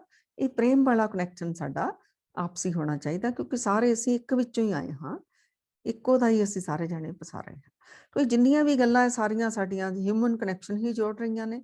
ਤਾਂ ਫਿਰ 10ਵਾਂ ਰਿਸਰਚ ਕਹਿ ਰਹੀ ਹੈ ਕਿ human connection actually is very close to happiness. Human connection ਜਿਹੜਾ ਇਹ ਖੁਸ਼ੀ ਦੇ ਬਹੁਤ ਨੇੜੇ ਹੈ। ਸੋ ਸਾਡੀ ਦਿਲਾਂ ਦੀ ਆਪਸੀ ਸਾਂਝ ਹੋਣੀ ਚਾਹੀਦੀ ਹੈ, ਪ੍ਰੇਮ ਦੇ ਸਾਡੇ ਰਿਸ਼ਤੇ ਹੋਣੇ ਚਾਹੀਦੇ ਨੇ, ਨਿਸਵਾਰਥ ਹੋਣੇ ਚਾਹੀਦੇ ਨੇ, ਇੱਕ ਦੂਸਰੇ ਦੀ ਹੈਲਪਫੁਲ ਸਾਡੀ ਨੇਚਰ ਹੋਣੀ ਚਾਹੀਦੀ ਹੈ। ਸੋ ਰਿਸਰਚਸ ਤਾਂ ਸਾਨੂੰ ਬਹੁਤ ਦੱਸ ਰਹੀਆਂ ਨੇ ਸੰਗਤ ਜੀ, ਹਜ਼ਾਰਾਂ ਸਾਲਾਂ ਤੋਂ ਜਿਹੜਾ ਉਹ ਕਹਿੰਦੇ ਪ੍ਰੂਵਨ ਹੈ ਕਿ ਆਹ ਜਿਹੜੇ ਧਾਰਮਿਕ ਗ੍ਰੰਥਾਂ ਦੇ ਸਿਧਾਂਤ ਨੇ, ਮੈਡੀਟੇਸ਼ਨ ਹੈ, ਬੰਦਗੀ ਹੈ, ਇਹ ਪੂਰੀ ਤੁਹਾਡੀ ਜ਼ਿੰਦਗੀ ਨੂੰ ਹੀ ਖਿਲਿਆ ਬਣਾ ਕੇ ਰੱਖ ਸਕਦੇ ਨੇ। ਲੇਕਿਨ ਅੱਜ ਵੈਸਟਰਨ ਸਾਇੰਸ ਵੀ ਰਿਸਰਚ ਕਰਕੇ ਉਹੀ ਗੱਲਾਂ ਸਾਨੂੰ ਦੱਸਣ ਲੱਗੀ ਹੈ। ਤੋ ਕਿਉਂ ਨਾ ਫਿਰ ਅਸੀਂ ਇਹਨਾਂ ਗੁਣਾਂ ਨੂੰ ਅਪਣਾਈਏ ਆਪਣੇ ਜੀਵਨ ਦੇ ਵਿੱਚ। ਤੋ ਫਿਰ ਇੱਕ ਵਾਰ ਰਿਪੀਟ ਕਰ ਦਿੱਤਾ ਜਾਵੇ। ਸੋ ਜਿਹੜਾ ਬੰਦਗੀ ਕਰਦਾ ਹੈ ਉਹ ਖੁਸ਼ ਰਹੇਗਾ ਹੀ ਰਹੇਗਾ, ਜਿਹੜਾ ਰਜ਼ਾ ਵਿੱਚ ਹੈ ਖੁਸ਼ ਰਹੇਗਾ ਹੀ ਰਹੇਗਾ, ਜਿਹਦੀ ਸੋਚ ਚੜ੍ਹਦੀਆਂ ਕਲਾਂ ਵਾਲੀ ਹੈ ਉਹ ਖੁਸ਼ ਰਹੇਗਾ ਹੀ ਰਹੇਗਾ, ਜਿਹਦਾ ਵੰਡਣਾ ਸੁਭਾਅ ਹੈ ਉਹ ਖੁਸ਼ ਰਹੇਗਾ ਹੀ ਰਹੇਗਾ, ਜਿਹੜਾ ਸ਼ੁਕਰਾਨੇ ਦੇ ਭਾਵ ਵਿੱਚ ਹੈ ਉਹ ਖੁਸ਼ ਹੀ ਰਹੇਗਾ, ਜਿਹੜਾ ਇਮਾਨਦਾਰ ਹੈ ਉਹ ਖੁਸ਼ ਹੀ ਰਹੇਗਾ, ਜਿਹੜਾ ਮਿੱਠੇ ਬੋਲ ਬੋਲਦਾ ਹੈ, ਨਿਮਰਤਾ ਵਿੱਚ ਰਹਿੰਦਾ ਹੈ, ਉਹ ਖੁਸ਼ ਹੀ ਰਹੇਗਾ, ਜਿਹੜਾ ਐਕਸਰਸਾਈਜ਼ ਕਰਦਾ ਹੈ, ਹੈਲਥੀ ਡਾਈਟ ਦਿੰਦਾ ਹੈ, ਉਹ ਖੁਸ਼ ਤੰਦਰੁਸਤ ਹੀ ਰਹੇਗਾ। ਜਿਹੜਾ ਗੁਣਾਂ ਦੀ ਸਾਂਝ ਪਾਉਂਦਾ ਹੈ, ਗੁਣਾਂ ਨਾਲ ਜੁੜਦਾ ਹੈ, ਸੈਲਫ ਨਾਲ ਜੁੜਦਾ ਹੈ, ਆਪਣੀ ਹੌਬੀ ਦੇ ਨਾਲ ਜੁੜਦਾ ਹੈ, ਉਹ ਖੁਸ਼ ਹੀ ਰਹੇਗਾ। ਔਰ ਜਿਹੜਾ ਦੂਸਰਿਆਂ ਨੂੰ ਵੀ ਐਪਰੀਸ਼ੀਏਟ ਕਰਦਾ ਹੈ, ਖੁਸ਼ ਹੀ ਰਹੇਗਾ। ਹਮੇਸ਼ਾ ਮੇਰੀਆਂ ਵਡਿਆਈਆਂ ਹੋਈਆਂ ਜਾਣ, ਇਸ ਤਰ੍ਹਾਂ ਨਹੀਂ, ਦੂਸਰਿਆਂ ਦੀਆਂ ਵੀ ਵਡਿਆਈਆਂ ਕਰੀਏ। ਸਾਡਾ ਇੱਕ ਕਨੈਕਸ਼ਨ ਜੁੜਦਾ ਹੈ, ਸਾਂਝ ਬਣਦੀ ਹੈ ਆਪਸ ਦੇ ਵਿੱਚ। ਤੋ ਹਾਰਵਰਡ ਯੂਨੀਵਰਸਿਟੀ ਦੀ ਰਿਸਰਚ ਕਹਿ ਰਹੀ ਹੈ ਕਿ ਬਹੁਤ ਲੰਬੀ ਰਿਸਰਚ, 75 ਸਾਲਾਂ ਦੀ ਰਿਸਰਚ ਤੋਂ ਬਾਅਦ ਇਹ ਕਹਿ ਰਹੇ ਨੇ। ਫਿਰ ਇਹਨਾਂ ਨੇ ਕੀ ਕੀਤਾ, ਇਹਨਾਂ ਨੇ 30 ਸਾਲ ਲੋਕਾਂ ਨੂੰ ਲਿਆ, 30 ਸਾਲ ਪੁਰਾਣੇ ਲੋਕਾਂ ਨੂੰ, ਜਿਹੜੇ ਕਿ ਅੱਜ ਕੋਈ ਪ੍ਰੈਜ਼ੀਡੈਂਟ ਸੀ, ਕੋਈ ਬਿਲੀਅਨਰ ਸੀ, ਕੋਈ ਕਿਸੇ ਦਾ ਬਹੁਤ ਅੱਛਾ ਸਟੇਟਸ ਸੀ, ਕੋਈ ਡਾਕਟਰ, ਕੋਈ ਇੰਜੀਨੀਅਰ, ਤੇ ਕੁਛ ਵੀ ਜਿਹੜੇ ਇਸ ਤਰ੍ਹਾਂ ਨਹੀਂ ਵੀ ਕਿਸੇ ਸਥਾਨ ਤੇ ਪਹੁੰਚ ਪਾਏ, ਸਾਰਿਆਂ ਨੂੰ ਲਿਆ ਗਿਆ। ਉਹਨਾਂ ਦੇ ਉੱਤੇ 30 ਸਾਲ ਰਿਸਰਚਸ ਕੀਤੀਆਂ, 30 ਸਾਲ ਦਾ ਜੀਵਨ ਲੈ ਲੈ ਕੇ, ਇਸ ਤਰ੍ਹਾਂ ਬਾਰ-ਬਾਰ ਹੋਰ ਲੋਕਾਂ ਤੇ ਕਰਦੇ ਰਹੇ। ਫਿਰ ਰਿਸਰਚ ਦੇ ਵਿੱਚ ਜਿਹੜਾ ਸਾਹਮਣੇ ਨਿਕਲ ਕੇ ਆਇਆ, ਜ਼ਿਆਦਾ ਟਾਈਮ, ਲੰਬਾ ਟਾਈਮ ਕੌਣ ਖੁਸ਼ ਰਹੇ, ਜਿਨ੍ਹਾਂ ਦੇ ਰਿਸ਼ਤੇ ਅੱਛੇ ਸਨ, ਜਿਨ੍ਹਾਂ ਦੇ ਰਿਸ਼ਤੇ ਅੱਛੇ ਸਨ, ਆਪਣੇ ਮਾਂ-ਬਾਪ ਦੇ ਨਾਲ ਵੀ, ਹਸਬੈਂਡ ਵਾਈਫ ਦਾ ਵੀ, ਬੱਚਿਆਂ ਦੇ ਨਾਲ ਵੀ, ਰਿਸ਼ਤੇਦਾਰਾਂ ਦੇ ਨਾਲ ਵੀ, ਸੋਸ਼ਲ ਵੀ, ਜਿਨ੍ਹਾਂ ਦੇ ਰਿਸ਼ਤੇ ਅੱਛੇ ਰਹੇ, ਉਹ ਜ਼ਿਆਦਾ ਟਾਈਮ ਖੁਸ਼ ਰਹੇ। ਔਰ ਉਹਨਾਂ ਦੀਆਂ ਹੀ ਆਦਤਾਂ ਦੱਸੀਆਂ ਕਿ ਉਹ, ਕਿਉਂਕਿ ਉਹ ਉਹਨਾਂ ਦਾ ਕਨੈਕਸ਼ਨ ਹੁੰਦਾ ਸੀ, ਉਹਨਾਂ ਦਾ ਫਿਰ ਵੰਡਣਾ ਲੈਣਾ ਦੇਣਾ ਵੀ ਸੁਭਾਅ ਜਿਹੜਾ ਬਣ ਗਿਆ, ਤੇ ਉਹ ਫਿਰ ਹਿਊਮੈਨਿਟੀ ਦੀ ਵੀ ਸੇਵਾ ਉਹੀ ਜ਼ਿਆਦਾ ਲੋਕ ਜਿਹੜੇ ਕਰਦੇ ਨੇ, ਲੋਕਾਂ ਦੀ ਸੇਵਾ ਵੀ, ਭਲਾਈ ਦਾ ਕੰਮ ਵੀ। ਸੋ ਬਾਕੀ ਗੁਣ ਵੀ ਉਹਨਾਂ ਵਿੱਚ ਆਟੋਮੈਟਿਕਲੀ ਜਿਹੜੇ ਫਿਰ ਉਹ ਆਈ ਜਾਂਦੇ ਨੇ। ਪਰ ਸੰਗਤ ਜੀ, ਮੈਂ ਫਿਰ ਆਪ ਜੀ ਨੂੰ ਬੇਨਤੀ ਕਰਾਂਗੀ ਕਿ ਆਪਣਾ ਮੈਡੀਟੇਸ਼ਨ ਦਾ ਸਮਾਂ ਵਧਾਈਏ, ਜਿਹਦੇ ਵਿੱਚ ਇਕਾਗਰਤਾ ਜ਼ਿਆਦਾ ਬਣੇ, ਇਹਦੇ ਤੇ ਜ਼ਿਆਦਾ ਫੋਕਸ ਕੀਤਾ ਜਾਵੇ, ਕਿਉਂਕਿ ਤਦ ਹੀ ਅਸੀਂ ਅੰਤਰਮੁਖੀ ਹੋਵਾਂਗੇ। ਨਹੀਂ ਤਾਂ ਅਸੀਂ ਸਾਰਾ ਜੀਵਨ ਬਾਹਰਲੀਆਂ ਚੀਜ਼ਾਂ ਵਿੱਚ ਸੁੱਖ ਲੱਭਦੇ ਰਵਾਂਗੇ। ਇਹ ਪਰਮਾਨੈਂਟ ਸੁੱਖ ਨਹੀਂ ਬਾਹਰਲੀਆਂ ਚੀਜ਼ਾਂ ਵਿੱਚ। ਪਰਮਾਨੈਂਟ ਸੁੱਖ ਸਾਡਾ ਸਟੇਟ ਆਫ ਮਾਈਂਡ ਹੈ। ਉਹ ਸਾਡੇ, ਜਦ ਤੱਕ ਅਸੀਂ ਅੰਤਰਮੁਖੀ ਨਹੀਂ ਹੁੰਦੇ, ਆਪਣੇ ਆਤਮਾ ਦੇ ਨਾਲ, ਆਪਣੇ ਸੈਲਫ ਦੇ ਨਾਲ ਨਹੀਂ ਜੁੜਦੇ, ਉਦੋਂ ਤੱਕ ਕਿਸੇ ਦੀ ਵੀ ਗੱਲ ਬਣਨ ਵਾਲੀ ਨਹੀਂ ਹੈ। ਥੋੜਾ ਟਾਈਮ ਤਾਂ ਤੁਸੀਂ ਸੁਖੀ ਖੁਸ਼ ਹੋ ਸਕਦੇ ਹੋ, ਲੇਕਿਨ ਉਹ ਖੁਸ਼ੀ ਤੋਂ ਵੀ ਅੱਗੇ ਜਿਹੜੀ ਆਨੰਦ ਦੀ ਅਵਸਥਾ ਹੈ, ਕਿਉਂਕਿ ਖੁਸ਼ੀ ਵੀ ਇਹਨਾਂ ਨੇ ਕਿਹਾ ਹੈ ਜਿਹੜਾ ਲੰਬਾ ਟਾਈਮ ਹੈ, ਪਰ ਇਹਨੂੰ ਪਰਮਾਨੈਂਟ ਨਹੀਂ ਹੈ। ਆਹ ਬਣਾਉਣ ਲਈ ਆਹ ਕੁਝ ਸਾਰਾ ਕਰਨਾ ਪੈਣਾ, ਪਰ ਇਸ ਤੋਂ ਇੱਕ ਅਗਲੀ ਅਵਸਥਾ ਹੈ ਜਿਹੜੀ ਬਲਿਸ ਸਟੇਟ ਹੈ, ਜਿਹੜੀ ਆਨੰਦ ਤੱਕ ਪਹੁੰਚ ਜਾਣਾ ਹੈ। ਉਹ ਇੱਥੋਂ ਹੀ ਚੱਲ ਕੇ ਅਸੀਂ ਉੱਥੇ ਤੱਕ ਪਹੁੰਚਣਾ ਹੈ। ਗੁਰੂ ਮਹਾਰਾਜ ਜੀ ਦੇ ਚਰਨਾਂ ਵਿੱਚ ਸਾਡੀ ਸਾਰੀ ਸੰਗਤ ਦੀ ਬੇਨਤੀ ਹੈ ਕਿ ਸਤਿਗੁਰ ਸੱਚੇ ਪਾਤਸ਼ਾਹ ਜੀ, ਤੁਸੀਂ ਤਾਂ ਨਾਮ ਦੀਆਂ ਇੰਨੀਆਂ ਬਰਕਤਾਂ ਸ੍ਰੀ ਗੁਰੂ ਗ੍ਰੰਥ ਸਾਹਿਬ ਵਿੱਚ ਵਰਸਾ ਰਹੇ ਹੋ। ਸਾਰੀ ਸੰਗਤ ਦੋ ਹੱਥ ਜੋੜ ਕੇ ਆਪ ਜੀ ਦੇ ਚਰਨਾਂ ਵਿੱਚ ਬੇਨਤੀ ਕਰਦੀ ਹੈ ਕਿ ਸਾਡਾ ਸਾਰਿਆਂ ਦਾ ਹੀ ਧਿਆਨ ਜੁੜੇ, ਇਕਾਗਰਤਾ ਬਣੇ, ਬੰਦਗੀ ਕਰੀਏ, ਨਾਮ ਜਪੀਏ, ਉਹ ਭਗਤੀ ਵਿੱਚ ਜੁੜੀਏ ਜਿਹਦਾ ਬਾਣੀ ਵਿੱਚ ਤੁਸੀਂ ਜ਼ਿਕਰ ਕੀਤਾ, ਉਸ ਨਾਮ ਦਾ ਅਸੀਂ ਵੀ ਰਸ ਪੁੰਜੀਏ ਜਿਹੜਾ ਬਾਣੀ ਵਿੱਚ ਤੁਸੀਂ ਨਾਮ ਦੀ ਗੱਲ ਕੀਤੀ ਹੈ ਸਤਿਗੁਰ ਸੱਚੇ ਪਾਤਸ਼ਾਹ ਜੀ। ਤਾਂ ਸਾਨੂੰ ਸਾਰਿਆਂ ਨੂੰ ਤੁਸੀਂ ਫੋਰਗਿਵ ਕਰੋ, ਮਾਫ ਕਰੋ ਹੈ ਸਾਡੀਆਂ ਗਲਤੀਆਂ, ਸਾਡੀਆਂ ਭੁੱਲਾਂ, ਸਾਡੇ ਔਗਣ, ਔਰ ਸਾਰੇ ਹੀ ਬੱਚੇ ਹਾਂ ਅਸੀਂ ਤੁਹਾਡੇ, ਖੁਸ਼ੀਆਂ, ਖੇੜੇ, ਆਨੰਦ ਦੀ ਅਵਸਥਾ ਸਾਰਿਆਂ ਨੂੰ ਬਖਸ਼ੋ ਜੀ। ਸੰਗਤ ਜੀ, ਆਪ ਜੀ ਦਾ ਵੀ ਦਿਲ ਦੀਆਂ ਗਹਿਰਾਈਆਂ ਤੋਂ ਬਹੁਤ ਬਹੁਤ ਧੰਨਵਾਦ। ਹਮੇਸ਼ਾ ਹੀ ਆਪਣੀਆਂ ਅਸੀਸਾਂ ਬਣਾ ਕੇ ਰੱਖਣਾ। ਤੁਹਾਡੀਆਂ ਹੀ ਅਸੀਸਾਂ ਸਦਕਾ ਗੁਰੂ ਮਹਾਰਾਜ ਜੀ ਸਾਨੂੰ ਵੀ ਸੰਗਤ ਵਿੱਚ ਬਿਠਾ ਲੈਂਦੇ ਨੇ। ਕੋਟਾਨ ਕੋਟਾਨ ਸ਼ੁਕਰਾਨਾ। ਹੋਈਆਂ ਭੁੱਲਾਂ ਗਲਤੀਆਂ ਬਖਸ਼ ਦੇਣੀਆਂ ਜੀ।